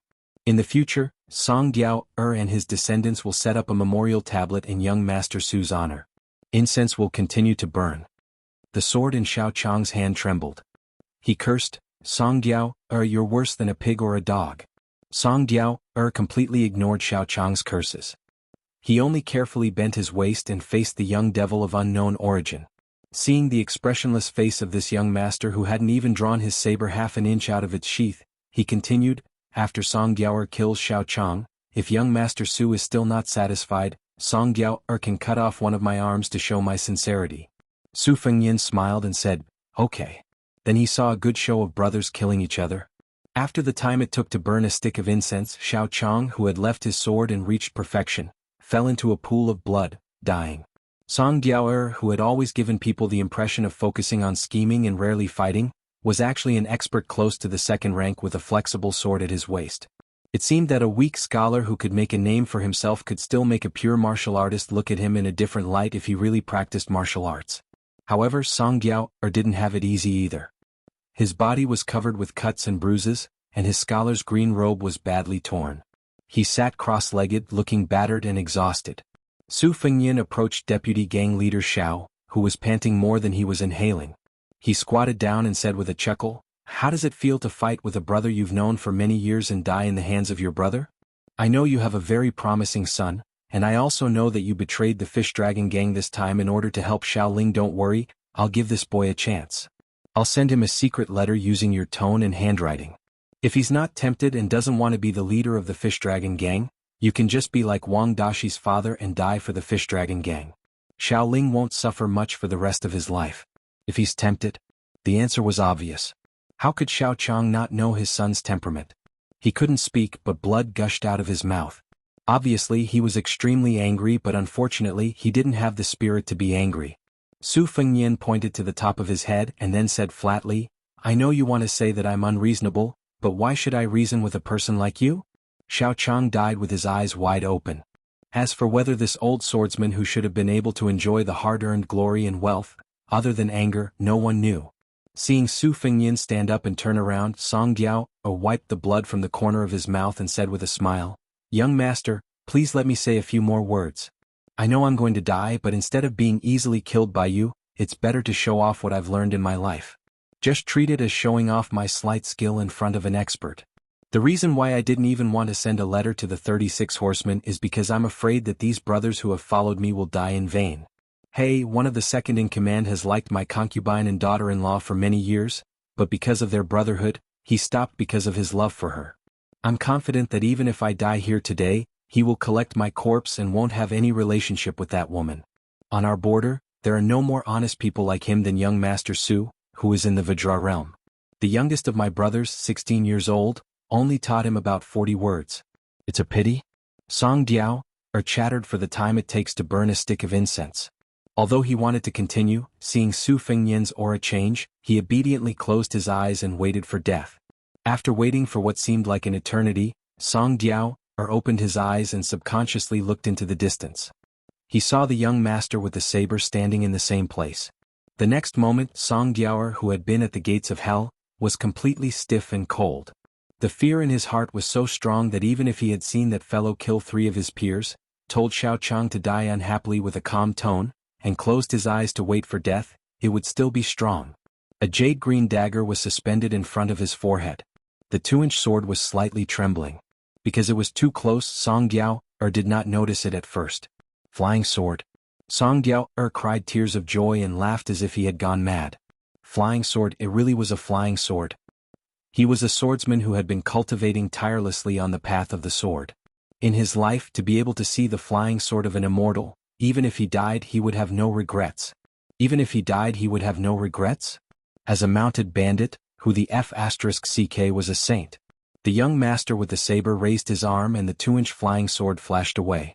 Su Fengyan slowed down his breathing and said calmly, Song Diao, if you had money, a familiar horse and a backer, would you be able to control a small mountain with 300 riders? Song Diao was stunned and did not recover for a moment. Su Fengyan suppressed the warmth in his throat and said with a frown, after you have finished healing, go to Yuzhou and find a military officer called Huang Fushi. Tell him that the one surnamed Su wants you to go find him. If you ask him for men, money and horses he will naturally agree. If I come back and find out that you are careless, not to mention building a temple for me, even if you build 100 temples, you and your 36 brothers will all die. Su Fengyin turned around and did not wipe away the blood flowing from his nose. He was cursing in his heart. It was not easy to pretend to be a peerless master. In order to show off his flying sword, the qi in his body was already fluctuating like the tide in Guangling. If he continued to hold on, he would be exposed. Fortunately, in Song Diaoer's eyes, this young Master Su, even if he walked very slowly, was extremely otherworldly and elegant. PS1, today I said I would upload 2 chapters during the day. This 10,000-word chapter is only 1 chapter. But if I don't upload the 2nd chapter in time, of course, it must be a loser slacking off again. Please don't scold me. PS2, remember to add Sina Weibo to follow. Chapter 390. Both Buddhism and Taoism had been arguing for thousands of years, forming a huge quagmire. Generations of experts from both sects were unable to avoid this custom. They either argued fiercely in the imperial court or wrote books to slander each other. Each and every one of them had to crawl and roll in this quagmire several times. Very few could be recognized by later generations as someone who could emerge from the quagmire without being tainted. In the past 100 years, there was a white-robed monk who traveled to the west in search of scriptures. Only then did the awkwardness of the 3 sects of the current dynasty, with Confucianism first, Taoism second, and Buddhism last. Unfortunately, when the concept of epiphany appeared in the world, it was a huge blow to the white-robed monk and the 2 Zen temples. This tall monk once jokingly said that the conflict between Buddhism and Taoism was like 2 old farmers in a village fighting for water to irrigate their fields. The water source was the same, but the amount of water was limited. Whoever stole more water and swindled more water into their fields would have a better harvest. Since it was a fight for water, naturally there would be conflict. First, they would use their words. If they could not convince the other side, then they would use their fists and feet. If that did not work, then the one who had a good relationship with the village constable would ask the armed officials to kill. Naturally, the white-robed monk was mocking himself. He also secretly mocked Taoism's Longhu Mountain's closeness to the imperial court and how they were favored by the emperor. From the imperial court down to the marketplace, they had launched as many as 6 campaigns to exterminate Buddhism in history. The white-robed monk had previously single-handedly fought against more than 10 great Zenrins on the golden peak of Taoism's ancestral court twice. Both times he had won by the same method. Speaking of which, it was strange. In the past, when Buddhism and Taoism fought once every 10 years, even if one side won by a large margin, it would be subjected to countless criticisms afterwards. Only this white-robed monk, who never finished talking, had won by stumbling. Even the extremely arrogant old immortals of Longhu Mountain could only smile bitterly and did not hold much grudge against him. In recent years, there were often some Zenrins outside of Longhu Mountain who quoted Buddhism's doctrines and wrote all kinds of books to criticize and oppose Buddhism. They carried their book boxes and went to the 2 Zen temples to find the white-robed monk to debate. Without exception, after they left the mountain, they did not speak a word. Outside the thatched hut on the mountain behind the 2 Zen temples, 2 bald monks, one big and one small, were basking in the sun. This place was too close to the forbidden area, the Forest of Steels, so there were very few visitors. Therefore, there was no smell of incense that was so thick that one couldn't cover their nose. Behind the thatched hut was a vegetable garden and chicken coop. In front of the hut were 2 peach trees, both young. One of the peach trees was planted when the middle-aged monk's daughter was born. Later on, he abducted a little fool Wu Nanbei from who knows where, and planted another weeping green peach tree. The back of the mountain was shady, so the peach trees grew slowly. The branches were well spaced and the branches were dark green. Every year, on the 2 children's birthdays, the foolish Nanbei's master's wife would carry a kitchen knife and drag the 2 children, who were born on the same year, month, and day, to the peach tree. She would carve a mark according to their height. Previously, as a girl, Xianxia developed early and grew quickly. Every birthday she would be as happy as an oriole, chattering non-stop. She would also constantly touch the foolish Nanbei's little bald head, making fun of him for being a short winter melon. Unfortunately, the wheel of fortune had turned. When she became a young girl and he became a teenager, Xianxia was unhappy. Now that Wu Nanbei was taller than her, this made Xianxia somewhat depressed. In the future, if the foolish Nanbei grew as tall as her father, wouldn't she have to stand on tiptoe to touch his head? The little monk didn't need to explain the scriptures today, and tomorrow he would replace his master to go to the lotus golden peak of Mount Longhu. The little monk was a young preaching monk who could convince people with reason at the 2 Zen temples, so he didn't seem to have stage fright. He only asked gloomily, "Master, tomorrow I'm going to Mount Longhu to quarrel with them. Why is there a Taoist priest coming up the mountain to talk to you?" The white-robed monk was lying on a rattan chair, stroking his bald head. He caught a glimpse of his wife walking out of the thatched hut to wash clothes. He said firmly, "Everyone on the mountain knows that your master's wife is good at cooking, so they're here to freeload." The little monk was really stupid. He said honestly, "Ah? Then master, why did you say behind your master's wife's back that you put too much salt in that plate of spring garlic chives and asked me for water to drink? I thought the saltiness was just right." However, these Taoist priests are too insatiable. Although they are guests, master and master's wife have already cooked a table full of food, and they've already eaten. They still want to quarrel with you, master. When they can't win the argument, they make a scene. "Fine, master, you're too noisy, so you lead them to the back of the hut and let them use their fists to reason with you." After that, they scolded master and even hit master. In the end, master's wife still has to put on a smiling face and say that we're in the wrong. What a pity. The white-robed monk's shoulder was fiercely pinched by the woman. Invincible Vajra? The bald uncle frowned with a pitiful expression. When his wife walked away with a cold snort, he gently patted his stupid disciple's head and glared at him. He didn't reprimand the little monk for not having good eyesight. The stupid Nanbei scratched his head. Just like what Dongfang Yen said, he was very slippery like a wooden fish. The little monk sighed and said, "Master, can I do it or not? When we lose the argument, what if the old abbot doesn't even give us the copper coins? Master's wife will definitely blame me." The most mischievous middle-aged monk said irresponsibly, "If the old abbot says you can do it, what do you say?" The little monk was a little hesitant. I don't think I can do it?"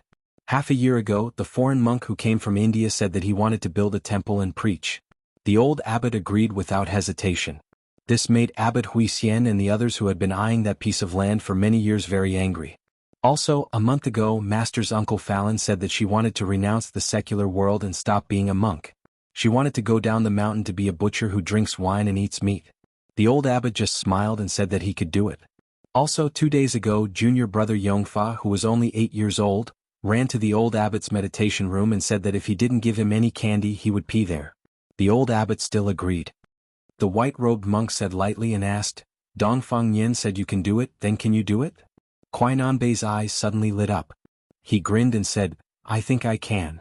The white-robed monk said unhappily, "Then why are you nagging? Go and see how Dongfang Yin is doing. I've helped you pack your luggage.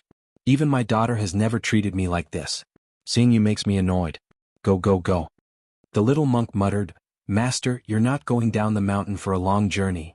Seeing his master's glare, the stupid Nanbei hurriedly got up from the small stool and ran towards the simple and crude thatched cottage. As he ran, the 2 wide sleeves of his kasaya, which had been cleaned by his master's wife, fluttered slowly, not stirring up any dust. The white-robed monk closed his eyes and said lazily, "Master has walked tens of thousands of miles in one trip. He has walked all the way for a lifetime." There were 3 rooms in the thatched cottage. Kuai-Nanbei's room was right next to Li Dongfang Yen's. In the cottage there was only a bed, a table, a stool and a lamp. There were also a few Buddhist scriptures on the table. There was not much else. This was in stark contrast to the messy pots and pans in the master's and the master's wife's rooms. Li Dongfang Yen sat on the narrow wooden bed where Kuai-Nanbei's quilt was neatly folded. She was tossing and turning a simple hemp-woven bag. In fact, there were only a few changes of clothes, but she stuffed some copper coins and broken silver coins that she had asked from her mother. Half of it was for Kuai-Nanbei to buy Buddhist scriptures, and the rest was for him to go down the mountain to buy some cheap rouge, face powder, novels, and small carved makeup boxes. She was worried that the silver coins were not enough to spend. She frowned and her expression was exactly the same as her father's. Wu Nanbei saw this and did not say anything. He was just secretly happy. "Kuai-Nanbei, this red sandalwood prayer beads was given to me by Su Fengyan. Take it. He said that in Jianghu you have to pay attention to style. Otherwise many people will look down on you. I already said that I'm lending it to you, not giving it to you. Master will not be happy if he sees it. You usually don't even let him touch it. Because of this, Master has already charged His Royal Highness several hundred times in the account book. Kuai-Nanbei, do you want it or not?" "Yes." Chapter 391. When you're away from home you have to save some money, understand? Here's some silver in the bag. If you don't have enough money to buy books, then buy less rouge and face powder. Anyway, you're not good with words and don't know how to bargain. You'll definitely be ripped off. Anyway, the rouge at the foot of the mountain is also passable. Stupid Nanbei, don't say, oh to me. We'll split the silver in half. You're not allowed to use all the money to buy rouge and face powder for me. Do you remember? Oh, you idiot. Also, I've asked my father to help you pick some tea leaves. When you reach Mount Longhu, you have to give more gifts and smile when you see people. The monks from our family have to be as magnanimous as my father. But if you get beaten up, don't be stubborn. Quickly run home. Tell my father and he'll help you vent your anger. Okay, I know what to do. There's one more thing. Don't forget. If you meet Su Fengyin, remember to tell him to come to our house to play. Of course. When Su Fengyin comes up the mountain, will you help my father or Su Fengyin? I'll help you. Say it again. I'll help Su Fengyin. That's more like it. The white-robed monk lay on the rattan chair and listened to the small squabbles in the room. For some reason, he remembered a kind of noodle tea he had eaten in an alley in the capital during a winter many years ago. The noodle tea was finely ground from a very nourishing crop. The noodle tea was boiling hot. Gently shaking it, it rippled in a small porcelain bowl. The way to eat it was also a little particular. One's mouth had to stick to the edge of the bowl and slowly drink it. In this way the noodle tea would not burn the tongue when it entered the mouth. The noodle tea in the bowl would also not turn cold early, and all the internal organs would be warm. There were icicles hanging under the eaves of the streets and alleys, but after drinking this bowl of noodle tea, one's body and heart warmed up as well. Of course, what made him feel the most warm in the cold was the woman sitting beside him. Perhaps she was not that good-looking, narrow-minded, and a little unruly, but in the vast world, in the vast sea of people, in such a large capital city, there were hundreds of thousands of people. He did not see His Majesty the Emperor, nor did he see the nobles and officials. He only saw her. Since he already worshipped Buddha more than many people, he had a clear conscience and was worthy of the 3,000 strands of worry that he had shaved off. He only felt that he couldn't bear those reverent gazes that treated him like a god. Thus, when he drank the noodles tea with her and when she paid the bill, he blushed a little. Daily necessities like rice, oil, salt, and simple meals. Very good. His wife said that there were too many shameless women in the capital, so she forbade him from going there again. If he didn't want to go, then so be it. The white-robed monk smiled and opened his eyes to look at the sun in the sky. He muttered to himself, "We're all old now." The woman hanging the clothes had sharp ears and said angrily, "Which family's little vixen is shamelessly trying to seduce you again?" The abnormally tall monk hurriedly got up and ran to help dry the clothes. He said with a smile, "Wife, let me do it, let me do it." Li Shirtu, who had finished tidying up the luggage, stood at the door and looked at her loving parents. She thought about how her mother snored loudly in her sleep and how her father, who was kicked out of bed every 2 to 3 days, didn't mind at all. The little girl suddenly felt a little sad. Would Su Fengyin like a girl like her? The little girl's eyes reddened and the corner of her mouth was full of girlish sorrow. "Stupid Nanbei, I know you won't be able to meet Su Fengyin when you go down the mountain." The little monk panicked. "Then I won't go home after I go down Mount Longhu. I'll go to Beiliang to find His Royal Highness, okay?" Li Shirtu smiled through her tears and rolled her eyes. "Forget it, I'm a heroine. I don't care about this." The little monk laughed foolishly. The white-robed monk shook his head and sighed. Why did he take in such a disappointing and stupid disciple? The woman smiled knowingly. "It's good that Nanbei isn't like you." That night, the little monk, stupid Nanbei, slept soundly as usual. On the other hand, Li Shirtu, who had nothing to do with her, tossed and turned. She couldn't fall asleep and only managed to fall asleep very late. In the early morning, an extremely senior 100-year-old monk personally came to the thatched cottage at the back of the mountain to welcome the preaching monk to the hall of great strength. The old abbot with snow-white hair and beard led the way. Some of the old fellows in the temple who were in closed-door training also came out. There were at least 300 to 400 big bald heads and kasayas gathered in the square, not to mention the many little bald novice monks hiding in the distance to join in the fun. It was a grand occasion that only happened once in 10 years. If Li Shirtu saw this scene, she would roll her eyes. When she was young, she liked to count how many bald heads there were while listening to the monks chanting sutras. However, counting the days and months of the year was not an interesting thing. Fortunately, Li Shirtu slept late and did not get up yet. The white-robed monk and the little monk Wu Nanbei did not dare to wake her up. This girl who dreamed of becoming a heroine had a bad temper when she woke up. Even the little monk's master's wife did not dare to touch her, let alone their family of 4 who had the least status in Jianghu. Moreover, Wu Nanbei was afraid that he would not be able to bear it and would be laughed at or angry if Li Shirtu saw it. The sea of people automatically separated. The little monk with clear eyes and the lazy white-robed monk walked side by side. The old abbot, who was known for being a good person, walked down the stairs with a smile. When he saw the little monk, he liked him from the bottom of his heart. The old abbot was about to speak when he saw the sea of people separated again. He looked up and saw a little girl who was the oldest in the 2 Zen temples running over. She was crying while running? The stupid master's wife stopped at the edge of the square with a helpless look. The girl ran to her father and the stupid little monk who grew up with her childhood sweetheart. She cried all the way until her eyes were swollen. She probably fell down while running too fast and was covered in a lot of dust. She grabbed the corner of the little monk's kasaya tightly and said sadly, "Stupid Nanbei, I had a nightmare." Even though the big bald heads present were all eminent monks who were famous in the world, they all laughed kindly at this scene. The white-robed monk and the old abbot looked at each other and sighed slightly at the same time. Li Shi too held the little monk's kasaya tightly, afraid that if she let go she would not be able to hold on to it anymore. She would not be able to see this stupid Nanbei who was supposed to be with her forever. She was heartbroken and choked with sobs. "I dreamed that you died and became Buddha. You said you were going to the West and would not talk to me anymore. I called you Wu Nanbei. I said I would not call you stupid Nanbei. I even told you to call me Li Zi and Li Shi too. But you ignored me and still left. Nanbei, I dreamed that you were standing in front of Bailiang. I was standing on the city wall and could only look at you. In front of you were a dense horde of terrifying cavalry. I don't know how many hundreds of thousands there were.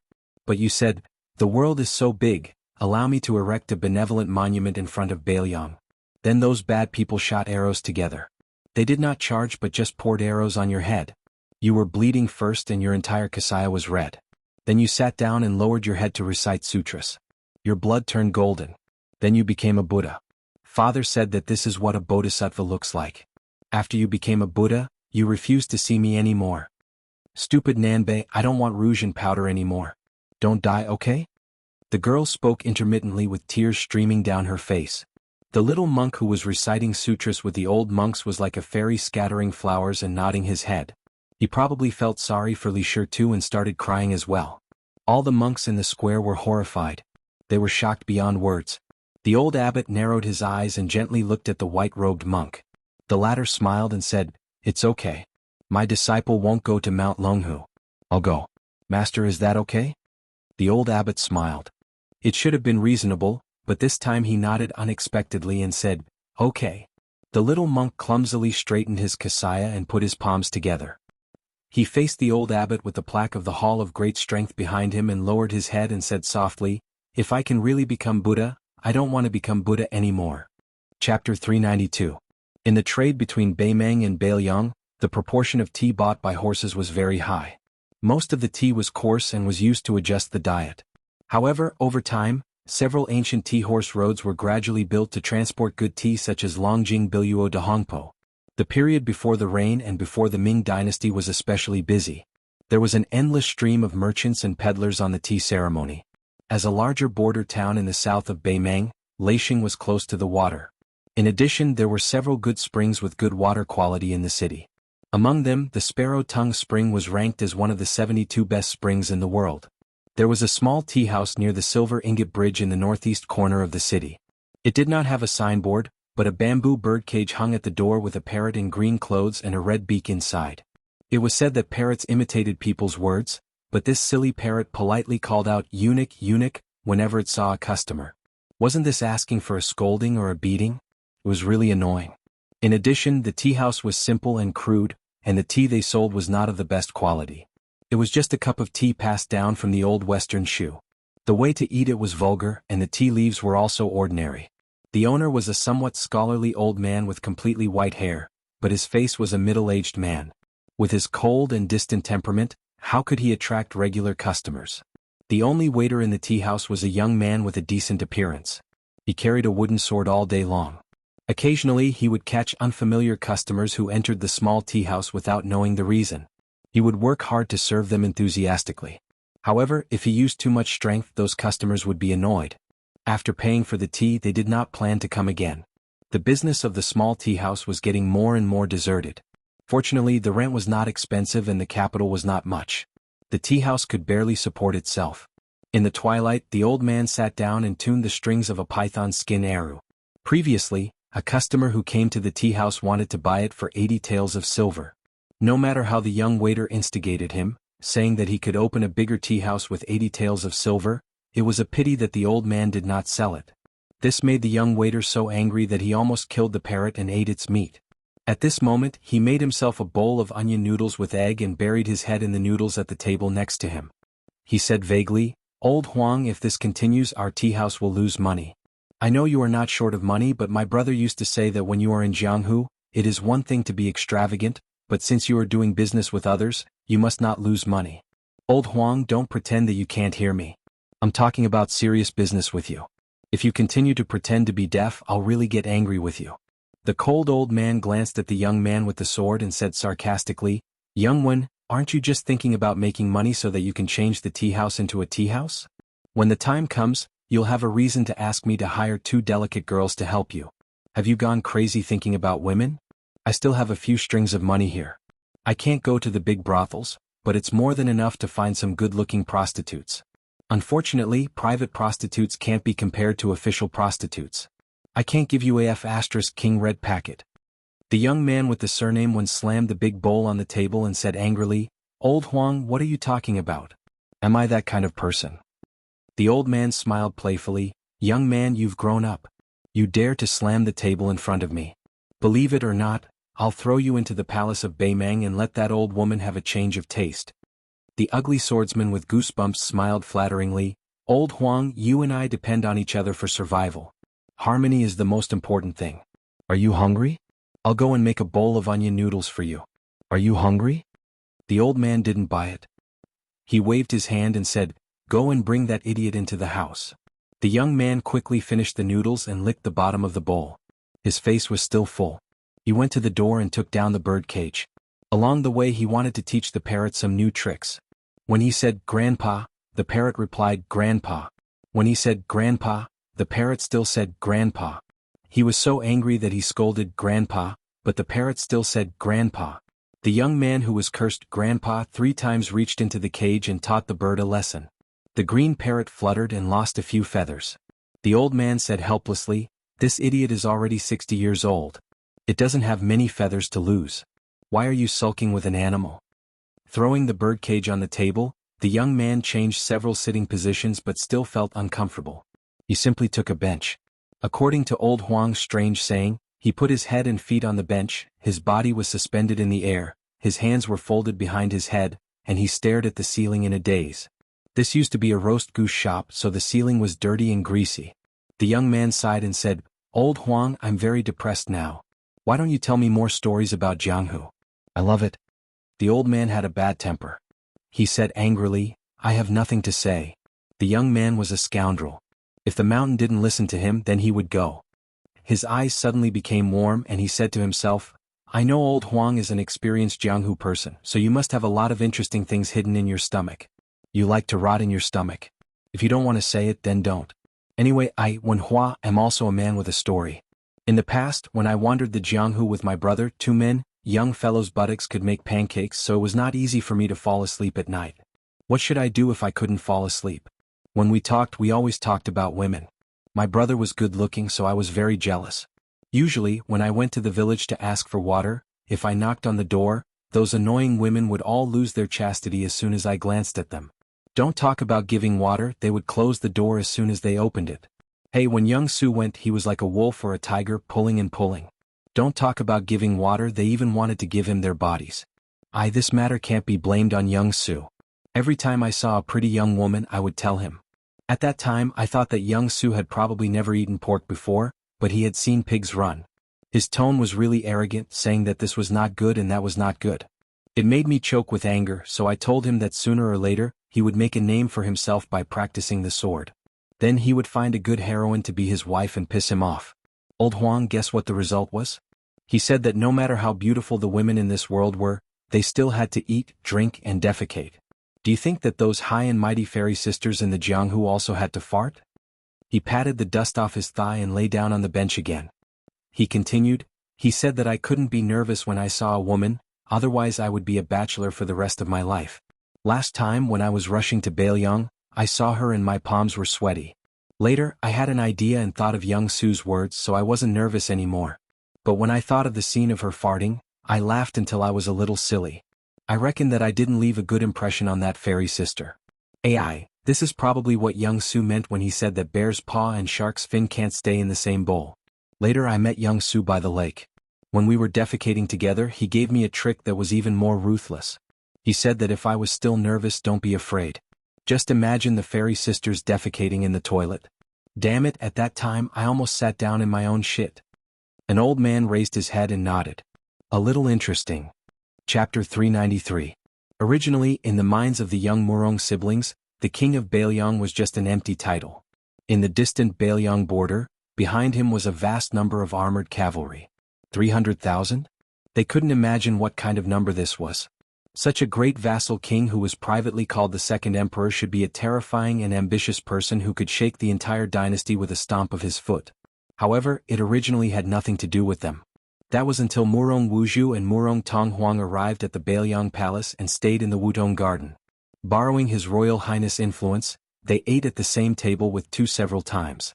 Although they never dared to look him in the eye, they seemed to feel that this great General Su was not a temperamental old man.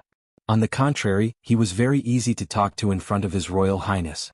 Even they could see that in the Bailiang Palace, the one who had the most authority was not this vassal king, but his eldest son, Su Fengnian. Not to mention Murong Wuzhu, even Murong Tonghuang was confused. He could only stay in the Wutong'an Palace while trembling with fear. Since they were living under someone else's roof, they should be careful in everything. The siblings rarely left the palace to relax. Fortunately, the courtyard was not lacking in anything. The zither, chess, calligraphy, painting, poetry and ancient collections were all priceless. However, the maids in the courtyard with strange names did not give them any good expressions. The first maid, Sweet Potato, was still fine as she was more amiable. However, Cucumber, Green Ant, and the other second-class maids were all scowling, which made Murong Wuzhu tremble with fear. The so-called Prime Minister's concierge was a third-class official. How could she not be afraid? However, Murong Tonghuang was relatively more unyielding. He was justified in borrowing books and zither from the maids. What made Murong Wuzhu feel relieved was the arrival of a Qingzhou woman who also lived in Wutong Garden. It was said that this Qingzhou woman named Lu Qingyan came from a prestigious family. Her ancestor was a pillar of the dynasty and her father, Lu Dongjiang, was already a county chief. She brought a young servant with double pupils into the manor. After meeting His Royal Highness, the young man with the strange double pupils went to the border. These rumors spread very quickly in Wutong Garden, but it was only spread in this courtyard. If it was said that the Murong siblings could not afford to fight and hide, then this woman from a first-class wealthy family would fight with the maids. The stubborn maid, Cucumber, always said strange things about the turtle dove occupying the phoenix's nest. When His Royal Highness was here, the women still maintained a harmonious appearance on the surface. However, when His Royal Highness left, the situation changed. A room full of women, all of them were good at killing people without spilling blood. It seemed that they were more powerful than hundreds of flying swords. Murong Wuzhu admired Lu Qingyan very much. There were a few times when she timidly watched from afar and listened to her soft voice, but it could make people feel suffocated. She heard that in the future, she might be the first concubine of His Royal Highness. Murong Wuzhu thought that only such an intelligent and fearless woman was worthy of being the concubine of Bailiang. The king of Bailiang walked into Wutong Garden alone. Other than Sweet Potato, the other maidservants stood at a distance and did what they were supposed to do. This was the old rule. Sweet Potato did not accompany them. To them, if they wanted to live comfortably in Wutong Garden, the most important thing was not to do something, but to not do something. Su Xiao went directly to His Royal Highness's room. He did not sit down but walked and stopped. It seemed that he was helping to pack up some small objects. The room was very spacious and the light was good. Even though it was filled with a dazzling array of treasures, it did not seem cramped. In the evening, the desk by the window was covered with the afterglow of twilight. It was a warm light yellow. Su Xiao stretched out his calloused hand and slowly slid it along the edge of the desk. After he stopped, there was no movement for a long time. He seemed to have thought of something and smiled gently. He withdrew his hand and put his hands in his sleeves. He faced the window and looked out the window. Su Xiao turned to look at the slender and elegant Lu family's maidservant standing at the door.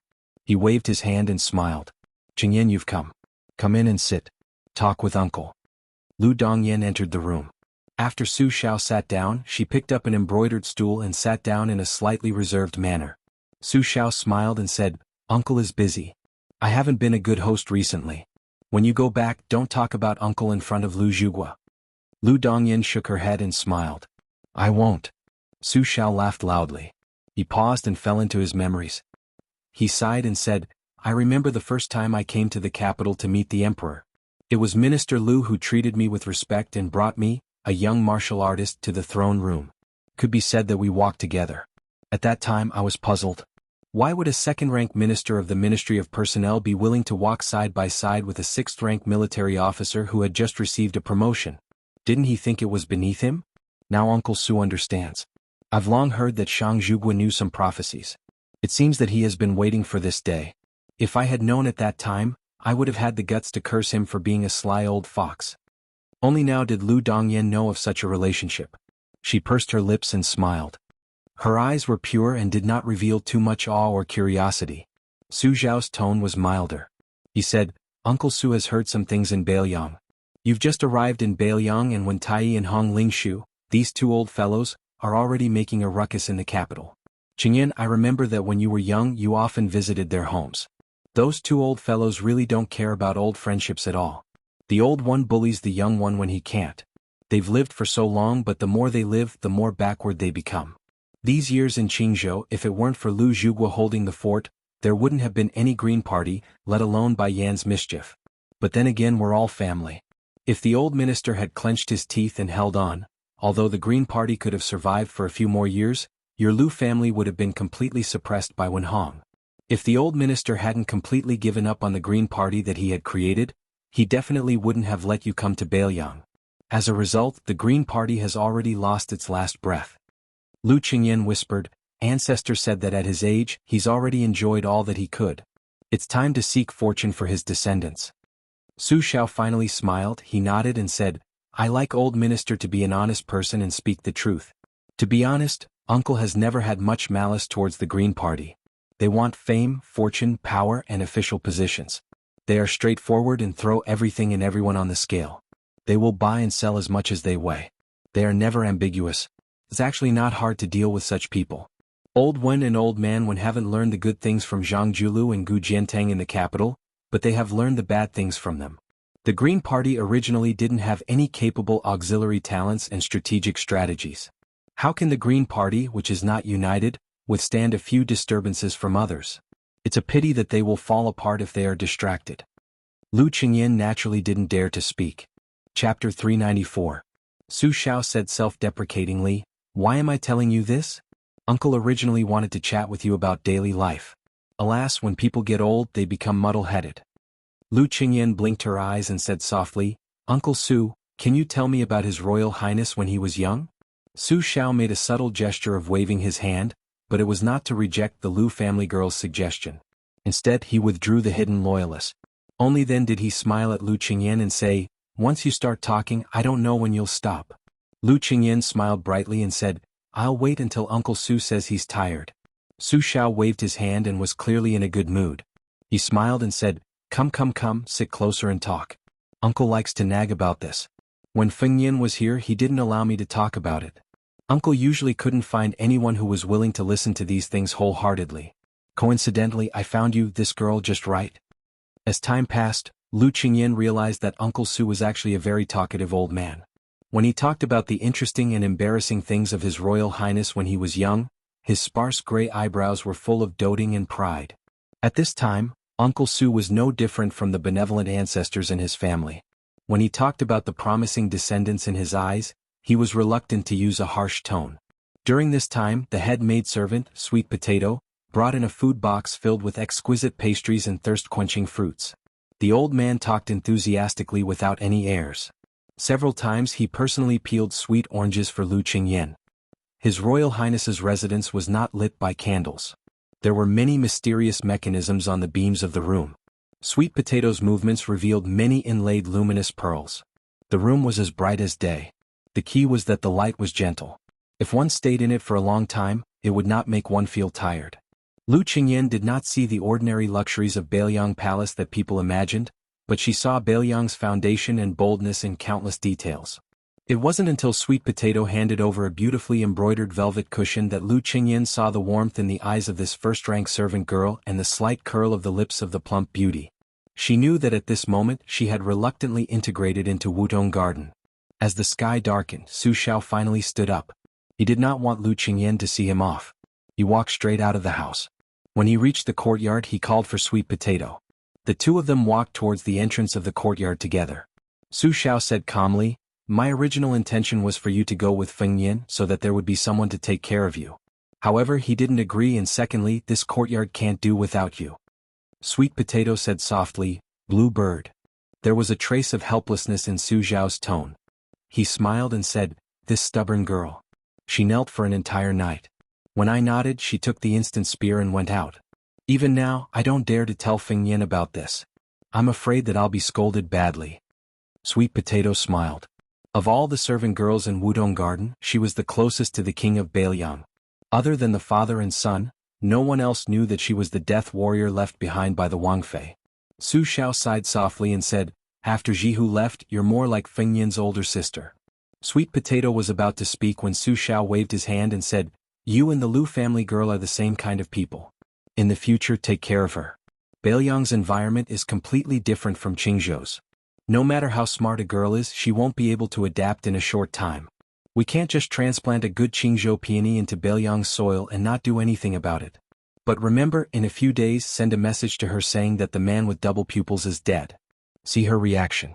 If she passes this hurdle, then you and Chu Lushan will begin to prepare for her marriage into the Su family. If she doesn't pass, then treat it as if she doesn't have the life to be a secondary Wangfei." Sweet Potato nodded. Su Xiao walked to the door of the courtyard and asked with a smile, "Do you think that after this king's conversation with her today she will become arrogant, or will she remain unmoved? You are a woman and understand a woman's thoughts better." Sweet Potato hesitated and then shook her head and said, "This servant doesn't dare to speak nonsense." Su Xiao didn't make things difficult for the head servant girl of Wutong Garden and walked out of the courtyard alone. In Wutong Garden, Lu Qingyan should have been filled with joy, but her hands and feet were cold. Even she didn't know why. Su Xiao came to Tidehark Lake to relax and saw Princess Jing and Pei Nanwei sitting in the pavilion in the middle of the lake. There was also Xu Xiu, who was inseparable from this Wangfei according to his orders. The two women were separated by a dozen paces. Xu Xiu's duty was to observe Princess Pei's words and actions. For a truly skilled disguise, the appearance was the art, and the mind was the art. Only when the art and the art were combined could the art be considered successful. Pei Nanwei's laughter, anger and stupor, her frown, her pursed lips, her shock and her shock, Xu Xiu had to remember all of it. At first, Pei Nanwei was disgusted by the observation of this Baliang retainer. However, Xu Xiu wanted Princess Pei to reveal as much of her true feelings as possible. She didn't care if Pei Nanwei was angry or not. In Baliang Palace, what kind of Wangfei was a Princess Jing in? Later on, Pei Nanwei completely ignored Xu Xiu.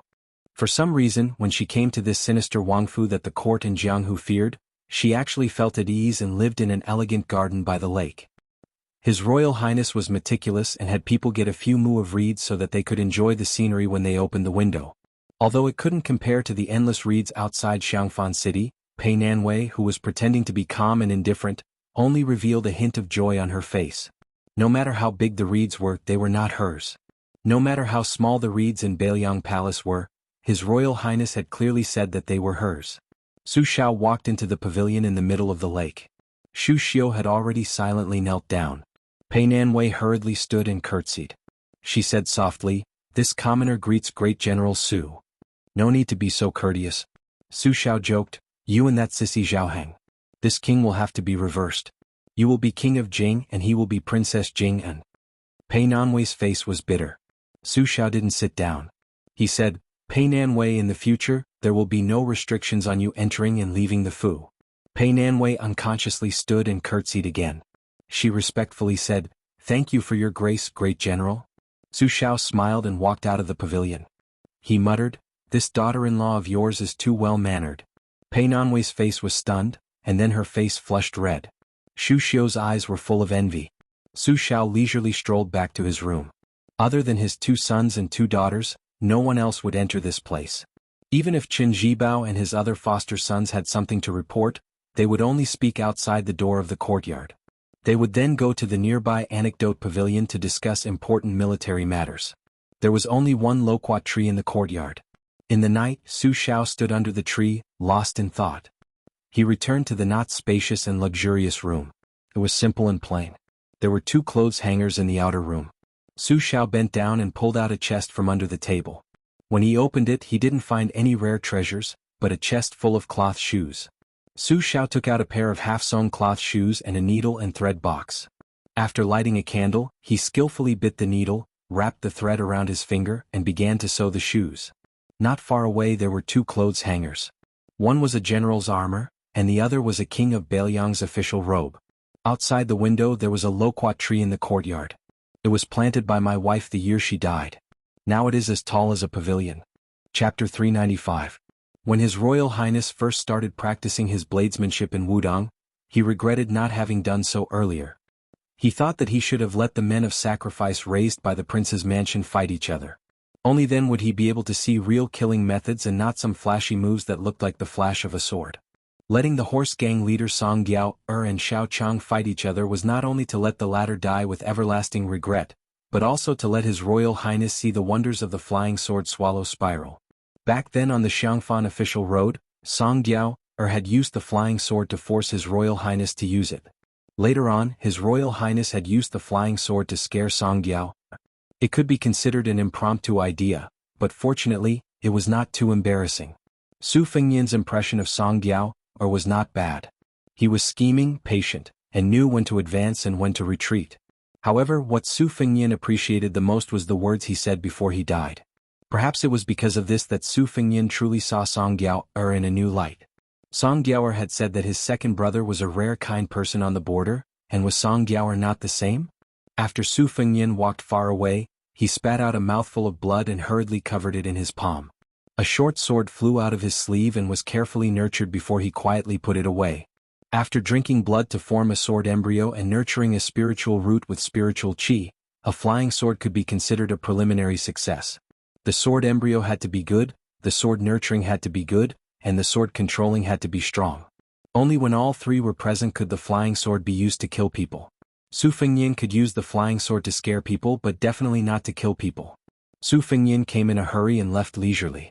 He thought of the time when he went on a raid with Yan Qiji's daughter, Yan Dongwu, on a snowy night. After killing a group of saber training dummies, he even gave her a large ferocious mask. If he said that His Royal Highness deliberately showed off in front of the cold beauty, he would have wronged His Royal Highness.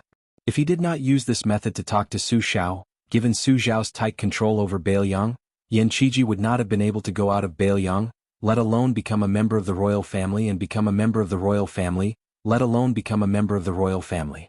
Apart from Li Hanlin, who turned over a new leaf and fought for military merits in the Bailiang army, the other 2 actually went to the royal family and had to stand on the opposite side of Bailiang with their families. It was a great irony. Su Fengnian walked back to the Fish Dragon Gang's encampment and found Lu Narong standing in the distance with a frosty face. When Su Fengnian went out to follow Xiao Chang, he found that this woman was tailing him. However, she lost him and had to turn back. Lu Narong waited for a long time and finally saw the son of the general's mansion, who had given her too many mysteries, walking towards her. She sneered, "It turns out that young Master Su's lightness skill is so first class. You must have learned it from your family and have been taught by a famous teacher." Su Fengnian smiled and said, "It's just so. Lu Narong didn't want to mess around and asked directly, "You didn't see gang leader Xiao?" Su Fengnian also said straightforwardly, "What if I said that I happened to see gang leader Xiao practicing swordsmanship and wanted to fight with him and then accidentally killed him? Or that in order to let his son, Xiao Ling, sit on the throne of the Fish Dragon Gang's gang leader Xiao colluded with 4 horse bandits, wanted to embezzle the goods, and then gave Miss Lu to a horse bandit leader? Which one are you willing to believe?" Lu Narong sneered and said, "I just want to know how you came back alive." Su Fengnian slowly said, 4 horse bandits, one of them was nicknamed Li Haida, who used a pair of Shenhua broad axes and golden sparrow mountain axes. Another one was nicknamed Old Copper Coin, who used a padao. Another one was called Scarface, and the last horse bandit's nickname was unknown. Anyway, Xiao Chang was an old acquaintance of one of them. After leaving Tuma Pass, the 4 forces worked together to pull up more than 100 horse bandits. In front of the city, they harassed the Fish Dragon Gang every day with scattered horse bandits. On the last day, if Xiao Chang couldn't drug him, he would be responsible for killing Gong Sunyang. After that, he would get 4,000 taels of silver. But now they are all dead. I advise you not to get to the bottom of this matter. It's not good for the fish dragon gang. When the time comes, just tell Xiaoling that his father died in a battle with the horse bandits. Lu Narong stared at Su Fengyin and said, "Do you think I will trust a person who I only know his surname for such a big matter?" Su Fengyin asked back, "You may know all 18 generations of Xiao Chang's ancestors. Do you trust him?" Lu Narong was speechless for a moment. The atmosphere was stiff. Gong Sun Yang limped out of the shadows and tried to smooth things over. He smiled and said, "Miss, I believe young Master Su." Lu Narong snorted coldly and stepped aside. Su Fengyin walked up the hill. Lu Narong looked at his repulsive back and finally, her chest trembled violently, revealing the fear and uneasiness in her heart. She turned her head and asked softly, "Uncle Gongsun, is that true?" Gong Sun Yang smiled bitterly and said, "The truth is not important. The result is the key. Since young Master Su has returned safely, we might as well pretend that Xiao Chang died in the hands of the horse bandits for the fish dragon gang. It's reasonable for Xiao Chang, Miss, and the fish dragon gang. It's reasonable for Miss to doubt young Master Su's identity. But no matter what role he plays in the general's mansion, the current fish dragon gang is not worthy of a general's mansion to plot against them. Since the fish dragon gang and the general's mansion have a cooperative relationship, it doesn't matter if young Master Su acts a little strange. Who doesn't have their own secrets in Jianghu?" Lu Narong hummed in agreement. Gong Sun Yang hesitated and said, "Miss, don't pay too much attention to young Master Su." Lu Narong looked up and smiled calmly. "Uncle Gongsun, you worry too much. How can Narong be so ignorant of love? Besides, I only dislike this guy." Gong Sun Yang smiled and asked Lu Narong with clear eyes, "Is Xiao Chang really dead? Was it an internal strife among the horse bandits and young Master Su took advantage of it?" Gong Sun Yang sighed. "I can't figure it out. I can't guess." Lu Narong smiled. "Then don't think about it." Gong Sun Yang tried to find joy in the bitterness. This method saves trouble. Su Fengyin returned to the bonfire. The fire was still burning. The young man Wang Dashi must have added some dry branches when he saw that he was not there. There were still many branches and thatches around the fire. It was not a good thing to sleep at night on the slope. The temperature difference between day and night was huge. The fish dragon gang was not like those who worked as bodyguards all year round. They were already full of bitterness. However, they were shocked by the sporadic appearance of the horse bandits and took turns to be on duty. They were satisfied with just a nap. Su Fengyin silently meditated. There were 361 acupoints in the human body, which were like relay stations. Then, the 12 meridians and the 8 extraordinary meridians were the main relay routes. The circulation of qi was generally orderly and there was a method to follow.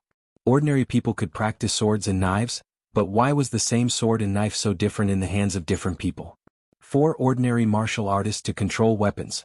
The so-called method was just a set of tricks passed down from their masters. Occasionally they would have a few secret manuals of mental cultivation methods, but they would only have about 30 to 40% of their acupoints opened. The nurturing of qi was limited and it was even more difficult to use it. Taoist practice of the Yellow Courtyard was to open all the 361 caves and blessed lands in the body and seek the majestic qi from heaven and earth. The qi gathered but did not leak out. Wang Zhongluo used the supreme method to instill the Yellow Courtyard into the Great Yellow Courtyard. After losing 4 parts of the Yellow Courtyard, even if Su Fengyin was cautious and clumsy, he had to lose another part. Only half of the Yellow Courtyard was used for his own use, but it had already brought Su Fengyin close to the Vajra realm. Now, Su Fengyin still had 6 acupoints closed.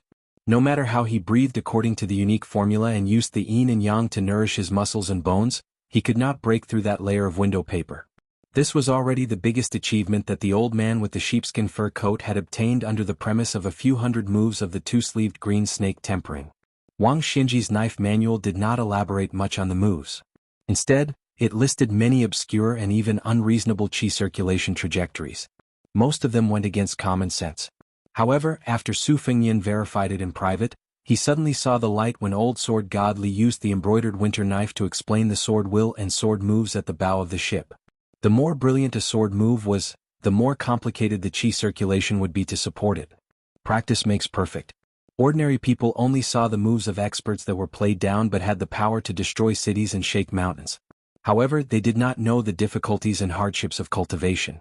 Li Chungang once claimed that he was at the peak of his prime, and his qi circulation could instantly travel 300 miles around his body.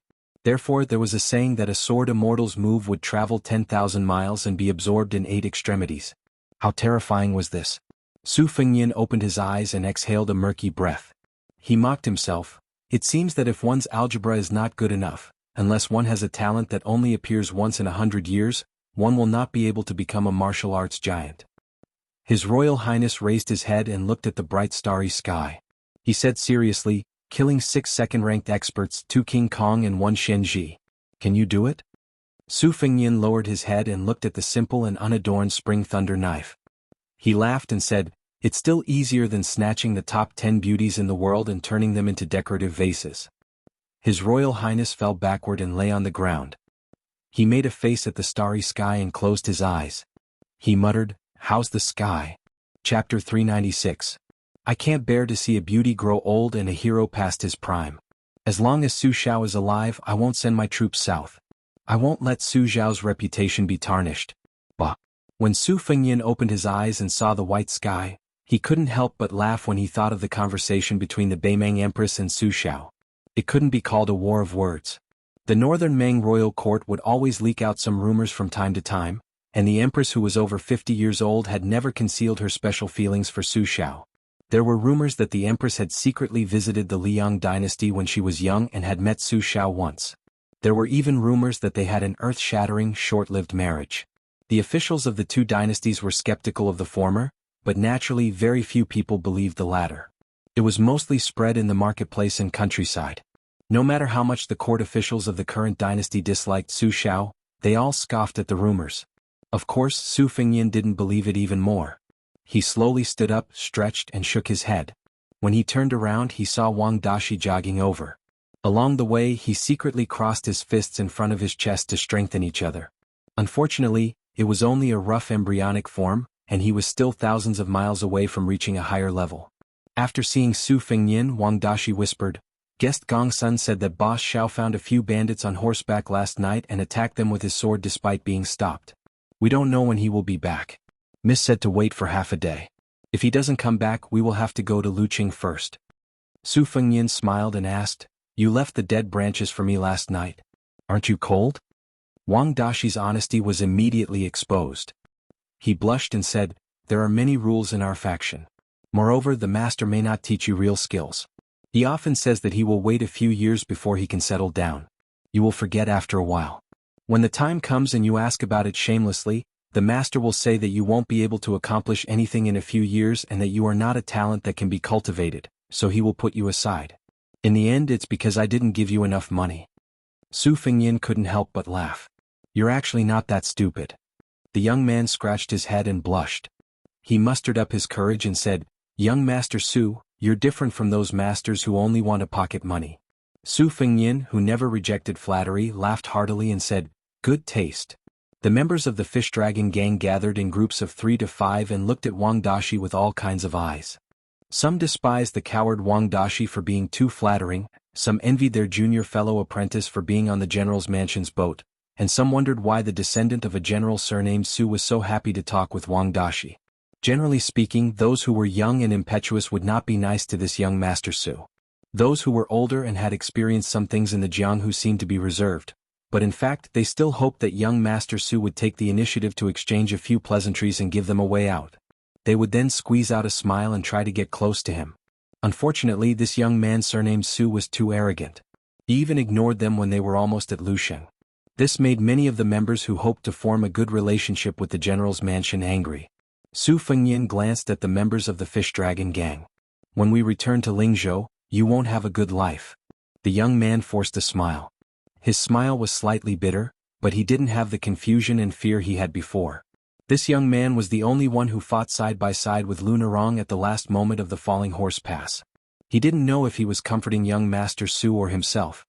He pursed his lips and said softly, It's okay. Young people were like a new bough. They wouldn't know how much potential they had until they were pulled to an exaggerated degree by life. Su Fengnian stood on a high slope and looked towards the north. Between the Falling Horse Pass and Luqing there was a Yanhui Pass. The ownership of this isolated city was unclear. Neither father nor mother loved it. The two dynasties tacitly didn't send any officials to be stationed here. Instead, it became a rare and bustling big market.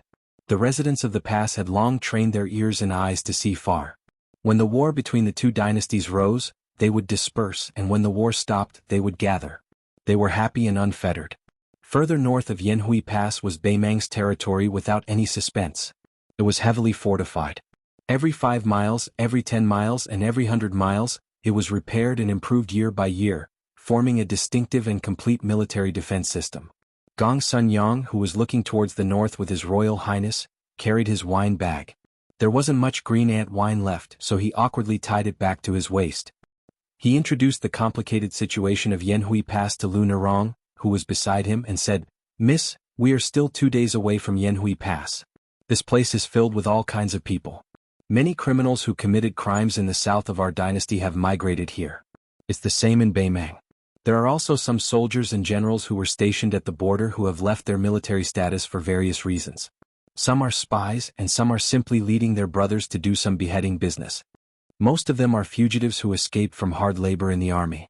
In addition, there are also those who evade taxes and abscond for fear of punishment, as well as the survivors of the 8 kingdoms of the spring and autumn period who would rather be homeless dogs than live peacefully in Liang. Those who dare to stay in Yanhui Pass for a long time are basically not clean. It's not an exaggeration to say that the children in Yanhui Pass are cruel and merciless. Compared to the young men outside, they are much more experienced. Although we need to replenish our water and food, I think it's better if we don't enter the city with a large group. When the time comes, I'll take a few clever guys to purchase. There's no other way. The fish dragon gang can't withstand the storm at all." Lu Nerong nodded and said, "When the time comes, I'll enter the city with Uncle Gong Sun. We'll do things steadily." Gong Sun Yang said with relief, "I can't hold back my words. Miss, please don't be angry. Although you are a woman, you are born with the good qualities of a woman. You won't stick your neck out. To be honest, when the old leader handed the fish dragon gang over to you, I was still worried. One reason was that I couldn't convince the others, but I was afraid that you would be too arrogant and think that the fish dragon gang's current foundation was justified. If you are determined to forge ahead, you will run into a wall sooner or later. If you take over, you will inevitably lose the steadiness that is the foundation of Jianghu. After this trip, I really underestimated your ability and wisdom." Lu Nerong blushed and said, "Uncle Gong Sun, I'm actually timid. I'm not as tactful as you say." Gong Sun Yang laughed and said, "Miss, it's good to be timid, but it's not good for a newborn calf to be not afraid of a tiger. It's better for those with a strong background. If they suffer and are wronged, they can only go back to their parents to ask for help. They are not afraid that they can't make a comeback. Our fish dragon gang is in an awkward position and is far from a big business. Once we are injured, no one will give us 100 days to recuperate, otherwise the rival gangs will kick us when we are down. Therefore, being timid is a good thing and a blessing for the fish dragon gang. If young Master Su says that Xiao Chang usurps the power and hands it over to Xiao Ling, who has great ambition but little talent, I dare to say that the fish dragon gang, which has gone astray, can only prosper for 8 or 9 years at most. When the time comes, we will be finished." Lu Nerong didn't expect that the usually taciturn great guest would be so humorous. She was amused and felt much more relaxed. Her eyes became brighter. Gong Sun Yang nodded secretly. He felt pity for the junior who had high hopes for him. This trip to Beimang was not as simple as a carriage of goods worth 30,000 taels of silver. It was equivalent to putting the heavy burden of the fish dragon gang on her shoulders in the next few years. Lu Nerong was treated as a bandit and wantonly killed by the soldiers at Tuma Pass. After leaving the pass, she was stalked by the horse gang. Xiao Chang, the original pillar of the gang, was no longer alive. For Lu Nerong, who was not even 20 years old, it was a bit heavy. Gong Sun Yang turned his head and looked at young Master Su, who he had a good impression of. Wasn't this person an additional burden for Lu Nerong, who was always in a state of panic? Gong Sun Yang sighed in his heart and told himself to think in a positive direction. This experience was destined to be an immeasurable life fortune for Lu Nerong. Lu Nerong wrapped her arms around her knees, bit her lips and looked into the distance. She attracted the attention of many young men of the fish dragon gang, but she was indifferent. Chapter 397. Afternoon, they left for the north after filling their stomachs. Only Su Fengyin, Lu Nerong and Gong Sun Yang knew that Xiao Chang, who was fighting alone, would definitely not show up. When they were going down the slope, Su Fengyin noticed Lu Nerong's complicated look, so he didn't bother to respond. In the past, when he gave a polite smile, his good intentions were treated as ill intentions. Why bother to be cold to someone? Thinking of this, Su Fengyin subconsciously glanced at Lu Nerong's but a few times. Her heroic spirit, cultivated from years of practicing martial arts, covered up the charm that a woman should have. But if you looked carefully, you would find that Lunarong's body was quite chewy, and her pair of long legs were especially tight and elastic. However, Su Fengyin just wanted to take advantage of the fact that no one was paying attention. In this desert, where there was no village or shop, any woman was a priceless treasure, let alone an outstanding woman like Lunarong.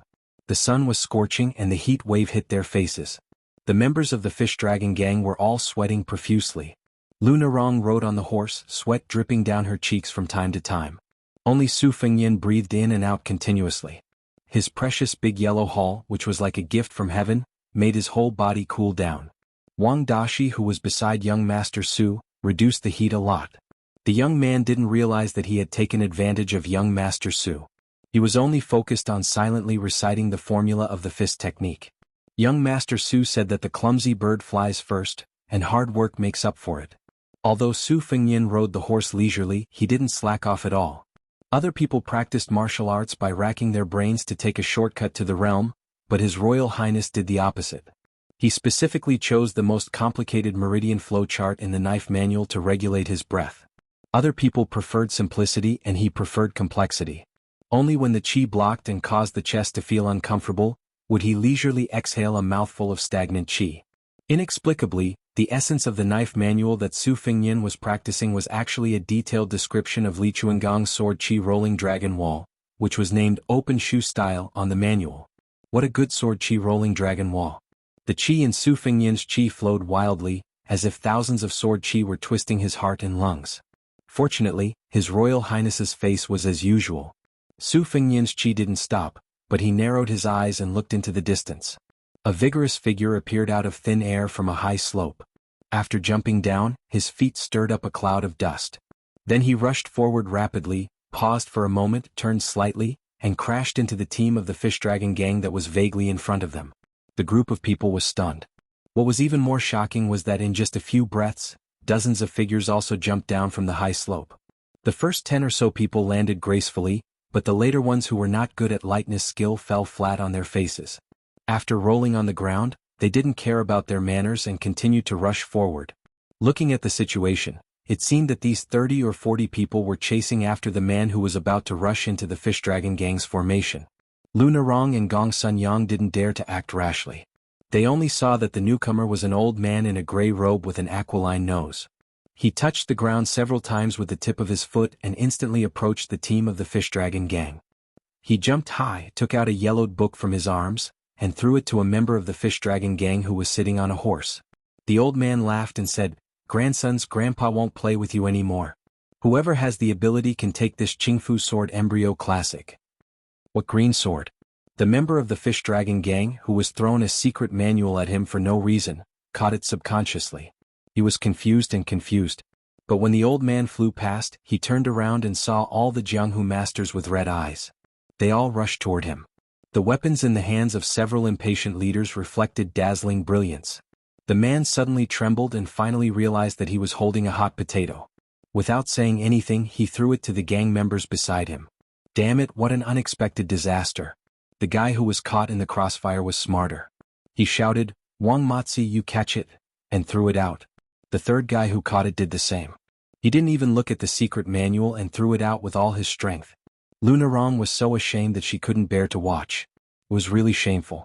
The young man, Wang Dashi, saw the secret manual flying towards him and was stunned. Just as he was hesitating whether he should catch it or not, a shadow appeared above his head. Then he saw the secret manual land in young Master Su's hands and was thrown back to the crowd. A secret manual was thrown high in the air. The 30 or so mad dog-like figures all had extraordinary skills. Those who jumped into the air fought with those who were also in the air, while those who were on the ground and had no time to jump into the air did not stay idle either. They began to fight at close range. The crackling sounds of fighting were very pleasing to the eye. The members of the Fish Dragon gang were moved by the sight and sighed that they had seen so many experts in one go. This trip to northern Mang was really worth it. In a few moments, 3 or 4 people were lying on the ground motionless. They were all trying to kill. After the initial stage of fishing in troubled waters, a handsome swordsman in his 20s successfully grasped the martial arts secret manual that he had been dreaming of. Immediately, 6 of his allies who were also sword users retreated and formed a strange sword formation with the handsome young man to defend against the enemies. Su Fengyin narrowed his eyes. It turned out to be a rare chessboard sword formation. It could turn into a conical formation that could easily cut the opponent's body when attacking, and a Tianyuan formation that could be used to defend. It was very likely that this swordsman was from the chess and sword music school in Beimang. Su Fengyin wanted to remind these masters that the secret manual was probably fake, but he hesitated and gave up. He was about to signal Lu Nerong to move on and not get involved in this mess. The outstanding young swordsman in white took a closer look at the cover and really threw the secret manual on the ground. He said angrily, "It's fake. What kind of legend of the ram is this?" The old man with a hooked nose, who was as cunning as an old fox, had already escaped. The old man's lightness skill was better than everyone else's. With this delay he could fly away. Lu Nerong watched the bustling scene and came to her senses. She wanted to leave this place, but the situation had already determined that the Fish Dragon gang couldn't leave. Those heroes who had been chasing after the secret manual all stared at them with their eyes wide open. It was obvious that they wanted to vent their anger on the Fish Dragon gang. The handsome young man from the chess and sword music school looked cold. He didn't take the lead to attack the Fish Dragon gang. At least he had the bearing of a big sect. Lu Nerong was carefully thinking about her words. Unexpectedly, the man surnamed Su spoke first. "Heroes, every injustice has its perpetrator and every debt has its debtor. We also suffered an undeserved disaster. There's no need to fight with each other, right?" Lu Nerong's heart was in a mess. She was afraid that these people would attack the Fish Dragon gang together. The swordsman from the chess and sword music school smiled brightly. He held his long sword upside down, clasped his hands in front of his chest and said generously, "That's true. Let's part ways here." A sharp-eyed guy who had stretched his neck to look at the book at the foot of the chess and sword music school recognized the cover. He said angrily, "It's really Legend of the Ram. This old thief is too insidious. Brother, let's continue to chase." The Fish Dragon gang hurriedly took the initiative to separate from the front and back, making a path for them. Except for the few corpses who had lost their lives here, the remaining 30 or so people passed by in a line. The chess and sword music school was no exception. However, the young man with a green long sword stopped and asked Lu Nerong with a smile, "I'm Wang Weishue from the chess and sword music school. May I know your name, miss?" After hearing his words, a few boorish men in the front who didn't get along with him didn't stop and muttered, "He came to steal the secret manual but didn't forget to hook up with the roadside weeds. What a bastard. When did the chess and sword music school have such a refined scum? A piece of sh*t spoils a pot of porridge. Public morals are degenerating day by day." The swordsman who called himself Wang Weishue turned a deaf ear to them. He just raised his head and looked at Lu Nerong with a smile. The other 6 disciples of the school ran forward with the others. Su Fengyin smiled, "That secret manual is real." Lu Nerong said indifferently due to etiquette, "Lu Nerong from Lingzhou." The swordsman saw the crowd go away from the corner of his eye. He stopped smiling and walked to the secret manual unhurriedly. He bent down to pick it up and put it in his arms. Before he left, he smiled at the shocked Lu Nerong and said, "Miss, you have beautiful legs. If I have the chance, I must touch them. Then I won't waste my life." Chapter 398. When Chao Changqing and the emperor played chess, the eunuch bent down to hold the chess box.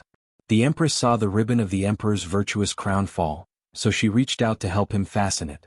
The emperor took pity on the 8 dippers of chess beside him, so when he saw this, he only smiled knowingly and was not angry at all. This beautiful story was passed down from falsehood. Later in the literary world, it was said that when Chao Changqing was drunk, he directly called the eunuch by his name and shouted for him to take off his boots. This made the scholars endlessly daydream. But this was something that could only happen in the Westchu dynasty. Today's imperial court, as well as most people's Jianghu, were far less poetic and picturesque. The great literati singing the song of the great river east with an iron people was undoubtedly heroic and heroic. But the common people who made a living on the river day and night would inevitably spit a few mouthfuls of saliva into the river when the harvest was not good. The corpses in front of the Fish Dragon gang, who failed to snatch the secret manual and lost their lives, were just like the old saying, "When the hand raises the knife, the body will be carried away." Su Fengyin quietly dismounted from his horse and went to the corpses. He squatted down and rummaged through the corpses, as if he wanted to take advantage of the dead people's wealth. Lu Nerong was originally a little embarrassed by the behavior of her gang members, but when she saw that the man surnamed Su did not care about the morality of Jianghu, she turned her head away. As for the words of the swordsman from the chess and sword music school, other than the shame and anger that she had to show to her gang members, her heart had already become numb. Whether it was Zhou Ziru, who relied on his power to kill people, or this Beimang swordsman who relied on his astuteness to snatch the secret manual, weren't they all the same kind of people who looked elegant on the outside but were actually the same kind of people? She held a grudge against the man surnamed Su, but she accepted his straightforwardness more. At the very least, he never pretended to be a bad person. The lecher from the chess, sword, and music house was not stupid. Once he was done with his mouth, he started to run away. However, he had only run 70 to 80 feet when he was intercepted by someone. It was the gray-robed old man with an aquiline nose who had taken the initiative to return to the danger zone. The old man had a ferocious appearance and dark purple lips. He laughed and said, "Wang Weishua, in this game of cat and mouse, you're the one who used your mind the most. In the end, you're too smart for your own good.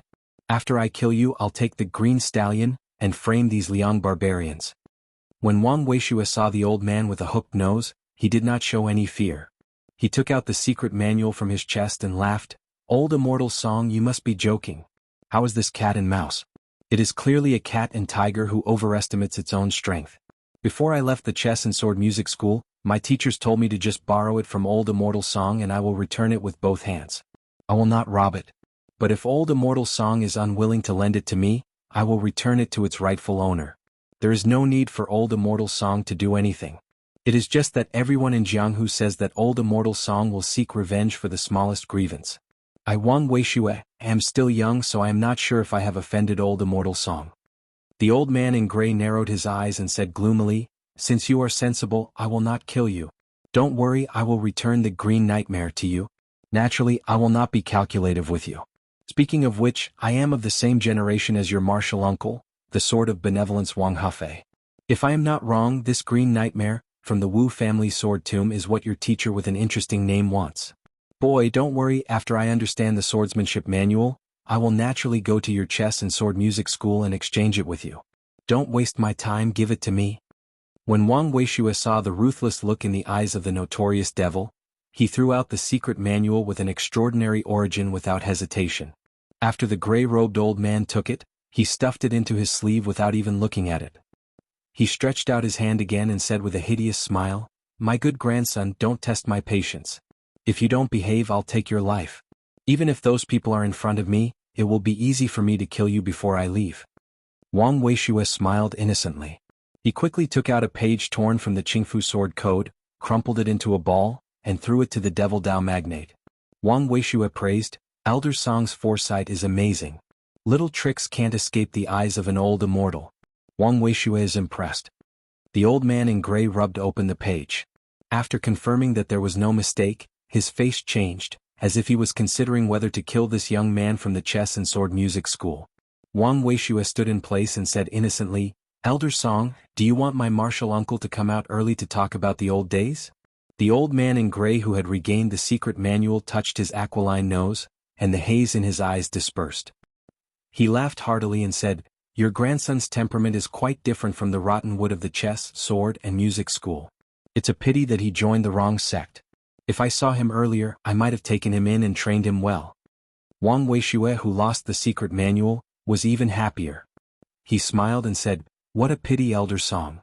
It seems that I am not so lucky." The old man turned and left. His body was like an eagle and disappeared in a few jumps. Su Fengnian searched for a long time. Except for a few hundred taels of silver notes and a few porcelain bottles, he did not find a single secret manual. It seemed that these Jianghu people also knew that fighting for secret manuals was a matter of life and death, so they did not dare to take the really valuable things with them. The old man in gray who dared not to take the chess and sword music school seriously was obviously not a weak person. Judging by his lightness skill, he was firmly in the second class. If one did not have the ability to fight for such a person, one would not dare to join in the fun. Moreover, the most dangerous thing about fighting for secret manuals was to be on guard against attacks from all sides. When the spring and autumn period was still around, the martial arts world elected a leader who had both fame and strength. He led a large team of 400 or 500 people to fight against an old devil in the Finger Mystery realm. Killing the devil only cost about 100 lives. After that, ownerless treasures appeared and many people died. The leader was even chopped into meat paste by his peers. After the tragedy, there was still another tragedy. The The leader's manor was turned into ashes overnight. His parents, wife, children, and servants all died. From then on, no one was willing to be the leader of the martial arts world. Wang Weishue, the Yu House swordsman who was destined to return empty-handed, slapped himself in the face in front of everyone. He then walked to the Fish Dragon gang and said shamelessly, "Miss Lu, it is fate that we met. I want to go to Luqing. Can you lend me a horse to accompany you? If you don't have a spare horse, we can share one." Lu Narong was angry. Su Fengyin stood up and said with a smile, "You can borrow my horse." Wang Weishue smiled and said, "Do you think you are worthy?" Su Fengyin smiled and ignored this swordsman from a famous family. He said to Lu Narong, "I will go after that old man and see if I can find a master." The Fish Dragon gang looked at each other. This Su guy's face and courage were not inferior to that bastard Wang Weishue's at all. Chapter 399. After Su Fengyin finished speaking, he slowly walked towards the direction that the gray-clothed old man had escaped to. Gong Sunyang, who was sitting in the carriage, looked at the back of this person inside. He then saw the handsome student from the chess and sword music school get on the horse after some hesitation and stick to Lu Narong's side. On the contrary, Gong Sunyang's expression was calm. Su Fengyin passed a hillside that blocked his view. Just as he was about to rush forward, he saw the gray-clothed old man holding a small flying ant between his two fingers. The little thing appeared in the blink of an eye and disappeared in the blink of an eye. It was clearly a southern barbarian venomous insect. Seeing Su Fengyin's figure, the old man with a hooked nose crushed the small insect and sneered, "Kid, playing with two ant-venomous insects in front of your grandfather, what a joke." Another flying ant appeared in front of Su Fengyin's eyes. It fell to the ground and struggled for a while before dying. When he was tracking Xiao Chong, he also relied on this venomous insect from Shuxiu. At this moment, he looked at the gray-clothed old man and cupped his fist with a smile. "I've heard of the Wu family sword tomb's green grass sword embryo nurturing secret technique. It's very mysterious, so I wanted to borrow it from you. It'll only take a cup of tea's time and I'll return it after reading it. If there's any disrespect, please forgive me." After the gray-clothed old man crushed the venomous insect, he was still rubbing his fingers. After hearing Su Fengyin's words, he exclaimed in surprise, "Kid, you have a photographic memory? How's your qigong? If it's passable, I don't mind taking you in as a slave. In the future, we can sneak into the forbidden areas of Jianghu and find suitable secret manuals for you to memorize. This will save this old man a lot of trouble." Su Fengyin smiled bitterly, "You want to take Wang Weishue as your disciple, but why am I a slave?" The old man was straightforward. A green scorpion the size of a fingernail pierced through his skin and crawled out from the back of his hand. It raised a pair of small pincers and made a hissing sound. He sneered, "That kid's father is in charge of the military and political power of Beimang's Aquarius state. You only know a little bit of witchcraft. You're too far away from orthodox witchcraft. Tell me, who do you think you are?" Su Fengyin lowered his head and saw thousands of scorpions swarming over. He said helplessly, "But Senior Scorpion Gu is only an unorthodox method. It's far from being as imposing as the jade pipa of the 6 great Gu kings." The Tidewater scorpions trapped Su Fengyin in the middle. The gray-robed old man who had been exposed was not angry. He stopped the scorpions from moving forward and exclaimed again. This time he was really surprised. "You know about the jade pipa, a great creation immortal item?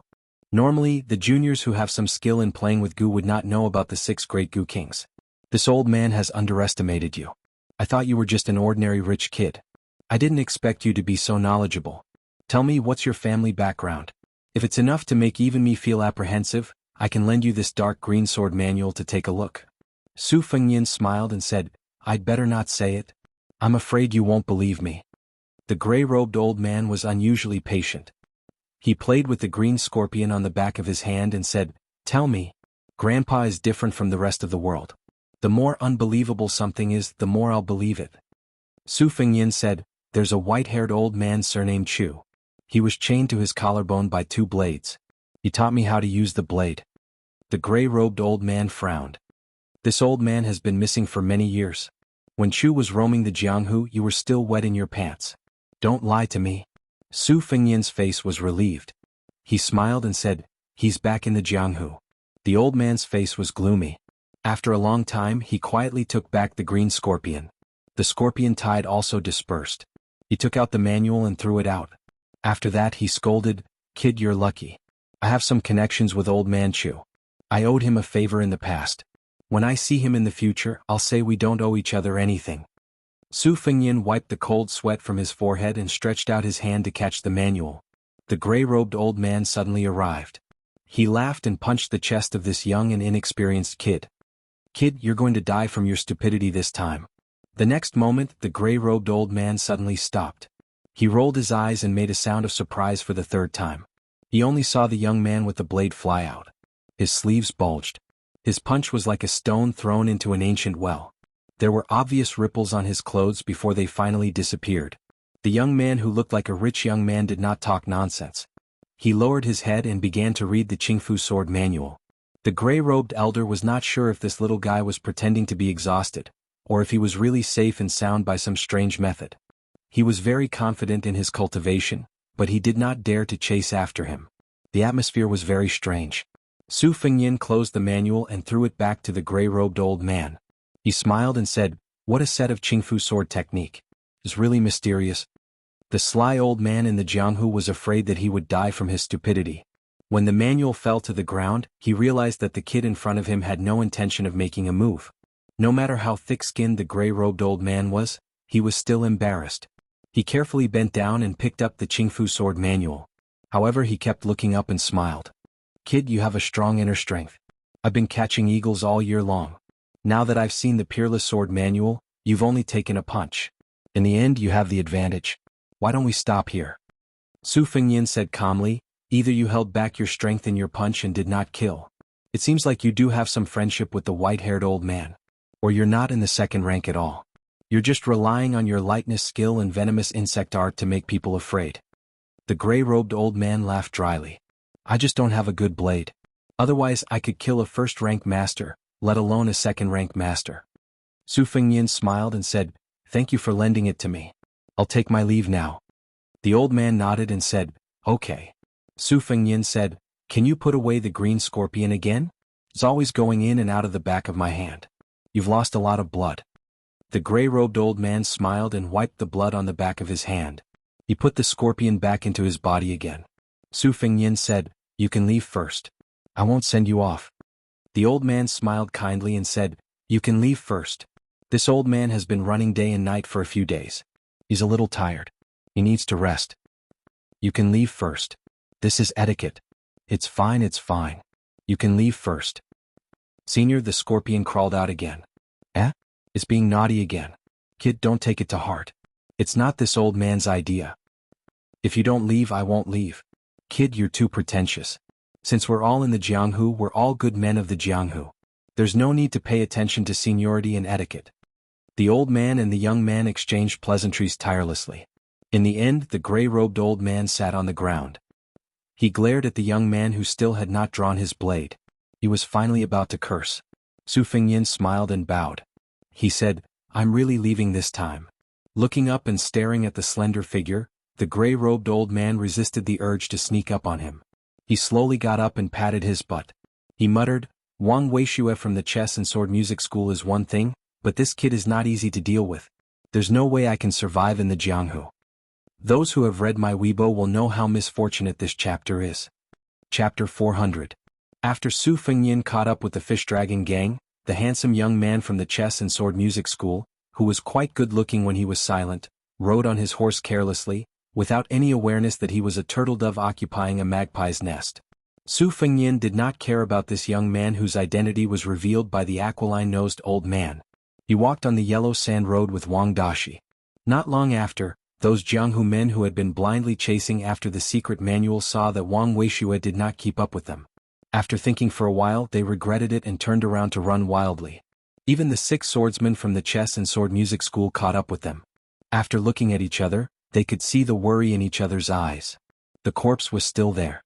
Seeing that there was indeed an ancient book with the cover of the Legend of Gongyang on the ground, one of them picked it up and flipped through it, jumping and cursing as he tore it into pieces.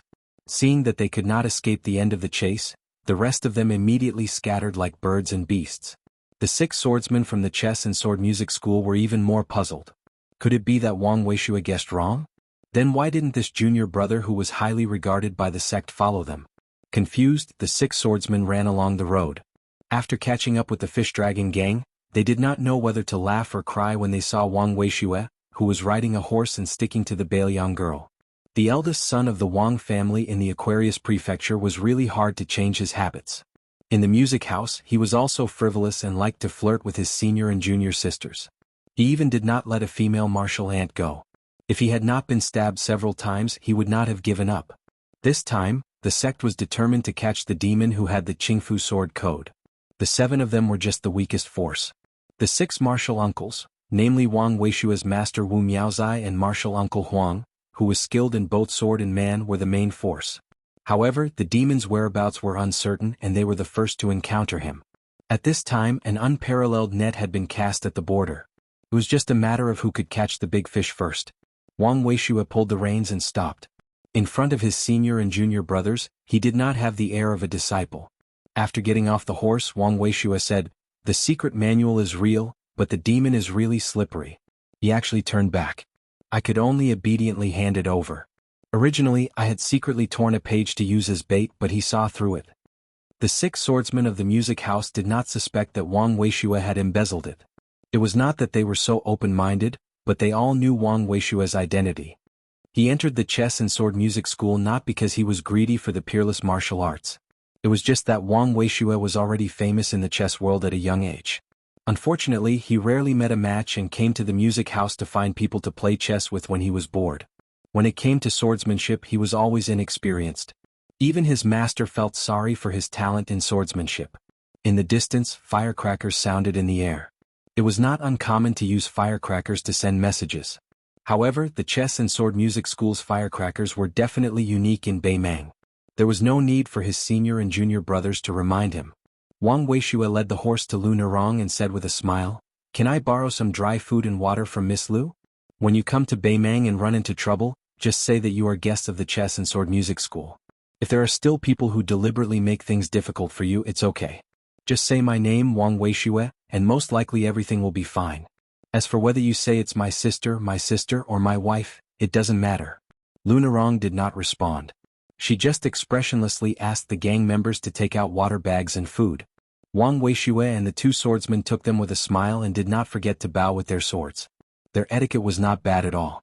They did not look down on the Fish Dragon gang because of their superior sect, nor did they take things as they pleased.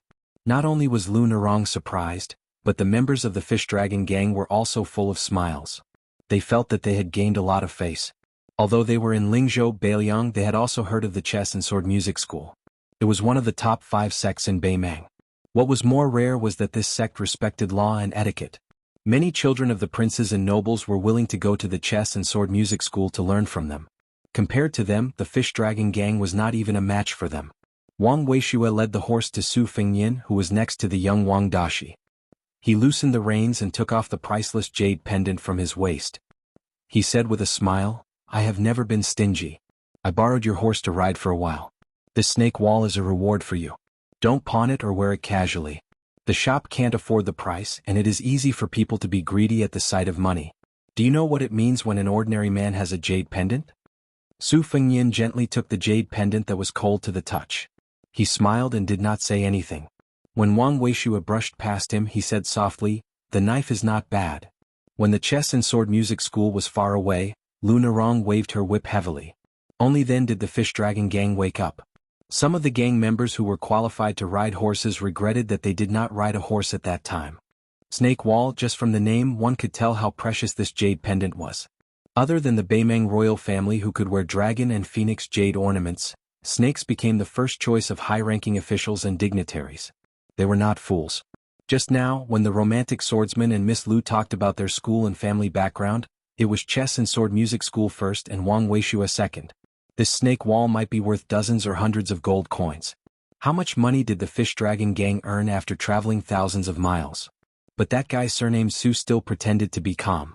Who wouldn't want to go up and slap him? Su Fengyin looked down at the jade pendant. It was the 6th snake wall. According to the law, it was an ornament that only officials of the 3rd rank and above could wear. This Wang Weishua was indeed the son of a first-rank official in Beimang. It was almost on par with the Xianbei jade buckle worn by the woman with the mink forehead. Su Fengyin couldn't help laughing. This guy had his own style when he was young. But if they really wanted to compare family backgrounds, who was worthy and who was not? Seeing that the guy surnamed Su was finally happy, The members of the Fish Dragon gang who peeped at him from time to time sneered. "You brat, you took advantage of Miss Lu's horse to look ahead to reveal your foxtail. How shameless." The simple-minded Wang Dashi didn't think so. He just asked curiously, "Young Master Su, does Wang Weishua have a strong background? Why did he give out a snake wall as if he had a mountain of gold and silver at home?" Su Fengyan put away the jade pendant and smiled. "Almost." The teenager clicked his tongue. Su Fengyan suddenly asked, "Have you ridden a horse before?" The teenager who was trotting under the horse shook his head and said, "How could I? When I was young, I went to the lantern market and was trampled by a horse. Since then, I've been afraid of horses. Even if you let me ride, I wouldn't dare." The descendants of Bailiang officials and rich people, who didn't wear fancy clothes and ride horses in the market. If they didn't do it, they would be embarrassed to call themselves rich. Su Fengyan frowned. The teenager's mind was simple, but he had developed a keen perception of the surrounding atmosphere. He asked worriedly, "Young Master Su, what's wrong?" Su Fengyan shook his head and said, "I thought of something. Whether it's feasible or not, we'll see when we do it." The teenager who had changed from awe to respect young Master Su grinned and said, "That must be something big." Su Fengyan smiled and looked into the distance. He muttered to himself, "It's a pity that no one knows how to thank you." Under the scorching sun, the teenager was sweating profusely. He panted and said, "Young Master Su, I heard that the chess and sword music school has a very high status among the Beimang barbarians. The disciples are very good at chess, sword, and music. Even if someone from an ordinary family enters, they will come out looking like a young master from a big family." Su Fengyan teased, "Are you jealous?" The teenager quickly waved his hand and said, "No matter how good it is, it's still a school of the Beimang barbarians. I won't enter even if you beg me." Su Fengyan clicked his tongue and said, "What a boastful tone." The teenager who was out of breath said bitterly, "Young Master Su, I can't talk anymore. If I do, I won't be able to run anymore." Su Fengyan nodded. He began to use his memory to search for information about Wang Weishua and the chess and sword music school. The number of provinces in Beimang was far less than that of the Liang dynasty, which had unified the spring and autumn period. There were only 8 provinces. The names of the provinces that had been passed down for hundreds of years had all been changed by the Empress of Beimang. They were Gusai Long Yudong Jinshi River, Jinshan Yutode, Baoping Juzi. Wang Weishua's old man should be the governor of Baoping province. He was an important official with real power in Beimang who completely controlled the province.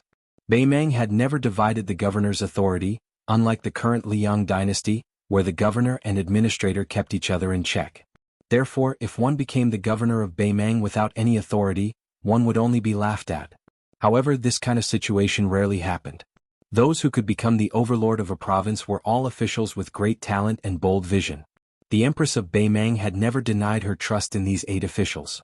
She spoke bluntly, far more than those children in the palace who were not familiar with her. Currently, of the 8 governors of Beimang, only one was from the royal family, and it was from Juzi, which was ranked at the bottom. Baoping province was the only land in Beimang with fertile land that did not lose out to Jiangnan in terms of military provisions. Although its territory was not large, the governor's authority in Baoping province was exceptionally heavy. The teenager Wang Dashi said that Wang Weishua's family was sitting on a mountain of gold. He really hit the nail on the head. Therefore, Snake Climbing Wall, which was worth hundreds of gold, was a drop in the ocean for the governor of Baoping province. Beimang's Jianghu was similar to its small number of provinces. It was far from the Liang dynasty, where hundreds of schools contended with each other. The connections and resources were mostly monopolized by the 30 or so big sections. The rest of the gangs were just struggling at death's door, stretching their necks to ask for some leftovers. Chapter 401. It was not easy for the chess and sword music school to be one of the top 3 schools among these behemoths. There were many talented people in the U House, and every head of the U House was a brilliant genius. There was almost nothing that they did not know, and they would often become the imperial tutors of the Beimang officials. Their status was even more respected than the head of ceremonies. The most interesting thing about the House of Chess, Sword, and Music was that no matter how many mouths it could feed, it would take in disciples based on the number of CI names in the world. Right now there were 612 CI names in the world, which meant that the House of Chess, Sword, and Music currently had a maximum of 612 people. Only if a great literary figure created a new CI name and had a famous piece passed down would the House of Chess, Sword, and Music be able to add another person. However, the U House had already abandoned the use of CI names 64 times, and there were still a considerable number of CI names that would not be used easily. As long as no suitable person appeared to take the title, it would be left empty. Taking everything into account, the chess and sword music school currently had no more than 500 people. It was no wonder that the children of the Beimang nobles who were as numerous as carps crossing the river wanted to enter this school as if they were possessed. Hong Jingyan, who was ranked 7th in the Wushu rankings for the first time, was from the chess and sword music school. His CI name was Gung Lizi. This CI name was originally not that special in the Yu house, only ranked 4th in the middle. However, it was believed that after Hong Jingyan appeared, Gung Lizi would become the most popular CI name in the Yu house. If the next CI name was not a great talent who did not lose to Hong Jingyan, there would be no way for them to take the title. Su Fengyin counted on his fingers. There are 5 first-class CI names, and they have been passed down for hundreds of years without any changes. For the 2-word CI name, Hangu takes first place. For the 3-word CI name, the Command of Peace and Sword Aura are tied. For the 4-word CI name, the Divinator Slow takes first place, and there is also a bronze figure Tsuelu Pan. In the past, the Prefect of Peace had always been the Great Prefect, and the Prefect of Sword Qi had always been the Prefect of the Sword Prefecture. The prefects of the Chess Prefecture and the Yu Prefecture had no particular requirements when it came to their names. However, the previous and current Taiping decrees were not able to become the Emperor's preceptor. The reason was that after the Empress of Beimang ascended the throne, she once reprimanded the Taiping decrees to his face. Since ancient times, the sacrificial rites were arranged according to heaven and earth, the monarch, the parents, and the teacher. The lonely one had no parents to kneel and worship. If you think you can stand shoulder to shoulder with heaven and earth, then you can become the emperor's preceptor. These words were indeed spoken by an emperor. It sounded very domineering. However, the imperial decree of peace did not become the imperial preceptor, and the current Hangu became the crown princess. It could be considered a slap in the face and a date. Beimang's own top-notch master, Broken Spear Wang Mao, ranked 4th in the Liang dynasty, belongs to the 4 pillars of Jianghu, far more than the chess and sword music school. However, the school closest to the Beimang Palace is still the chess and sword music school.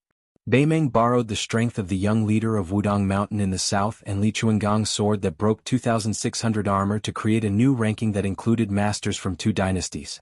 However, because one of them was killed and the other was seriously injured, they did not make it onto the ranking.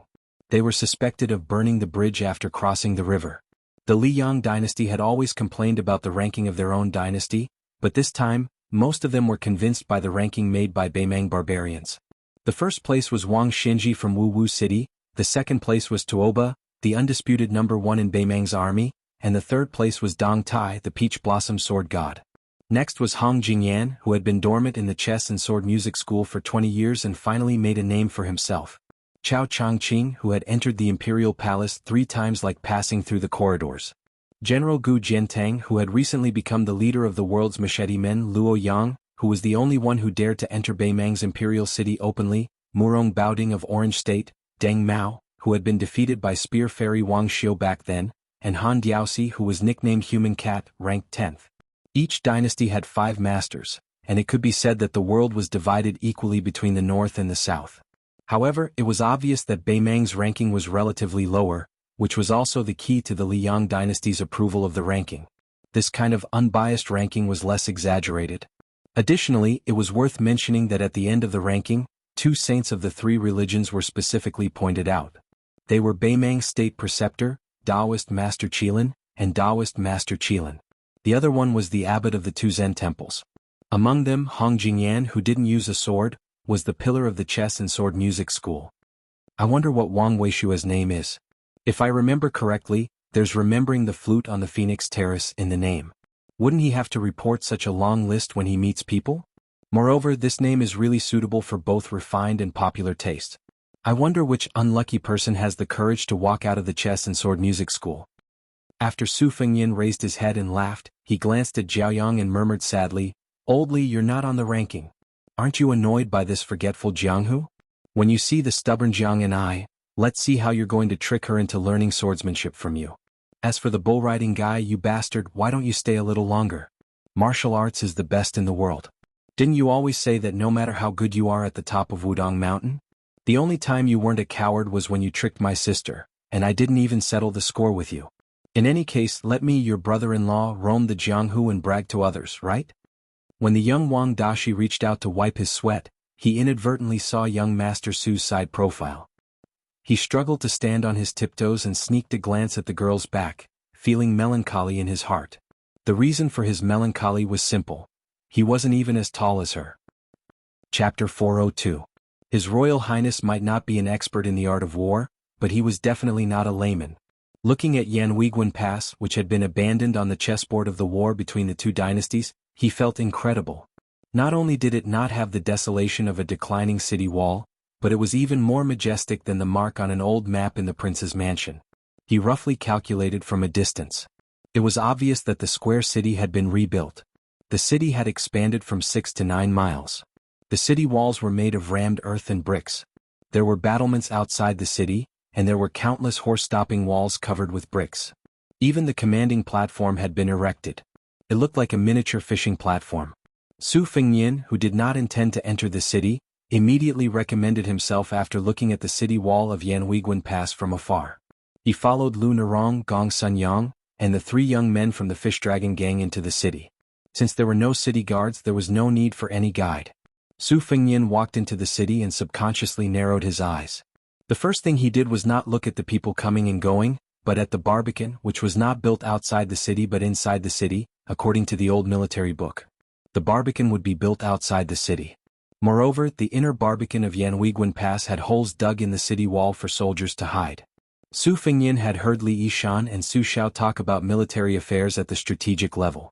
They occasionally mentioned the improvement of the Barbican, so there was the idea of setting up the Barbican to hide soldiers. However, the inner Barbican was mostly used as a defensive posture for big cities. Yanweiguan Pass, which was sandwiched between the two dynasties, could withstand the ravages of thousands of iron cavalry even if it had to defend desperately? Without anyone to rely on in the barren desert, isolated and without help, Yanweiguan was a piece of chicken rib that could not be tasted good no matter how much seasoning was added. To actually spend so much money and effort, what was the intention of the mastermind behind this? Su Fengnian suddenly had an impulse to pull out this nail. Gong Sunyang, who had been exiled in Beimang when he was a teenager, showed a strong sense of nostalgia. Gong Sunyang took 2 steps forward, as if he was taking the initiative to collide with 2 children at the same time. The 2 children, who looked 6 or 7 years old but were actually 3 or 4 years older, did not fall. They slid past Gong Sunyang like swimming fish. Seeing Lu Narong's surprise, Gong Sunyang chuckled and said, "It's just a few taels of silver. This is called paying respect to a stake in the mountains at the border. It's a common thing. If you don't pay, these children have a lot of local gangsters behind them, which is tantamount to slapping them in the face. You can't avoid being blackmailed by a large group of people. But you can't pay too much. Few fools carry too much money when they go out. Once you become a fat sheep to be slaughtered, it will be more troublesome." Following the direction of Gong Sunyang's hidden gaze, Lu Narong really saw a middle-aged man with a ruffian aura at the corner of the street. He took the money bag from a child and weighed it in his hand. When he met Lu Narong's eyes, the face of the man with the hideous tattoos on his arm didn't change at all. Instead, he impatiently gestured for her to get lost. Lu Narong did not know whether to laugh or cry. She whispered to Gong Sunyang, "In Yanweiguan Pass, are all thieves so bold?"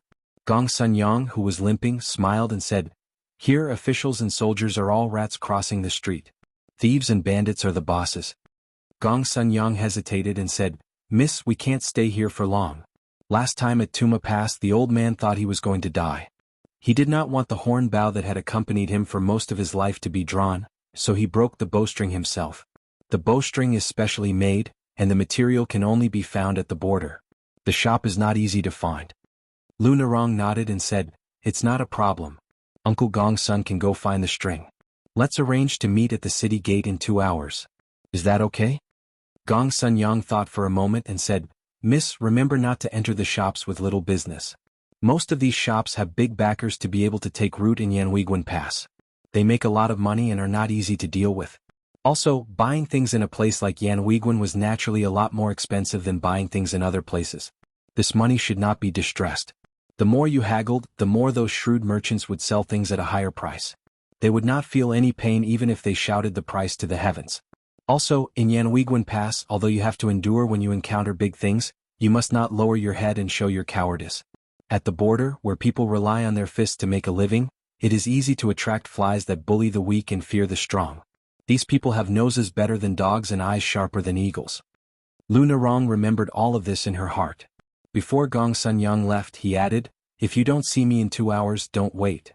Lu Narong was just about to speak, but Gong Sunyang waved his hand and left without saying a word. After hearing the warning, the young men of the Fish Dragon gang, who were not afraid of tigers, immediately shrank back, which made Lu Narong angry. Only Su Fengyin stood beside her calmly. He had the potential to attract flies, which had attracted the interest of the woman with the mink forehead, and also the ability to frighten some snakes and rats. After all, a young master who dared to enter Yanhuiguan Pass was not a weak scholar. He would only come to the border to study if he had nothing better to do. Previously, there was a great literary master who was famous for his frontier poems and only took his page to visit the border. In less than half a month, someone took his broken finger to ask for a huge ransom from his family. Fortunately, his family was rich and he handed over the money. The border kidnappers were quite trustworthy. Moreover, the literary master had a relationship with the border army, so he went back alive. As for the page boy, it was said that he was dismembered by the impatient kidnappers who waited for the ransom. At the real border, the folk customs were extremely simple and plain. As Lu Narong, Su Fengyin, and the others walked, a woman wearing skimpy clothes walked towards them. Her clothes were thin and her breasts were swaying. The woman was petite, and she was half a head shorter than Lu Narong. However, when a burly man bumped into her chest, she quickly kicked him in the groin. She lifted her leg and retracted it in one breath. She didn't even look at the man who was 3 times her weight but was rolling on the ground. She probably despised him for being noisy, so she turned around and kicked the hairy man in the chest. Her embroidered shoe directly stepped into the pitiful man's chest. The woman's expression didn't change as she lifted her foot up, and blood dripped down endlessly. Some cheered loudly, some ridiculed, but there was no one who spoke up for justice when they saw a murder case. When the woman saw Su Fengyin, she smiled charmingly. When the two brushed past each other, she slapped Su Fengyin's butt loudly. The 3 people from the fish dragons behind Su Fengyin were stunned. Lu Narong turned her head and looked at the woman who didn't forget to look back at Su Fengyin. Then she looked at the man surnamed Su who was walking straight ahead. As if sensing Lu Narong's resentment, Su Fengyin said helplessly, "What? Do you want me to shout molestation? When the time comes, you'll be the only heroine on the whole street. It'll be fun." Lu Narong turned her head and the corners of her mouth curled up.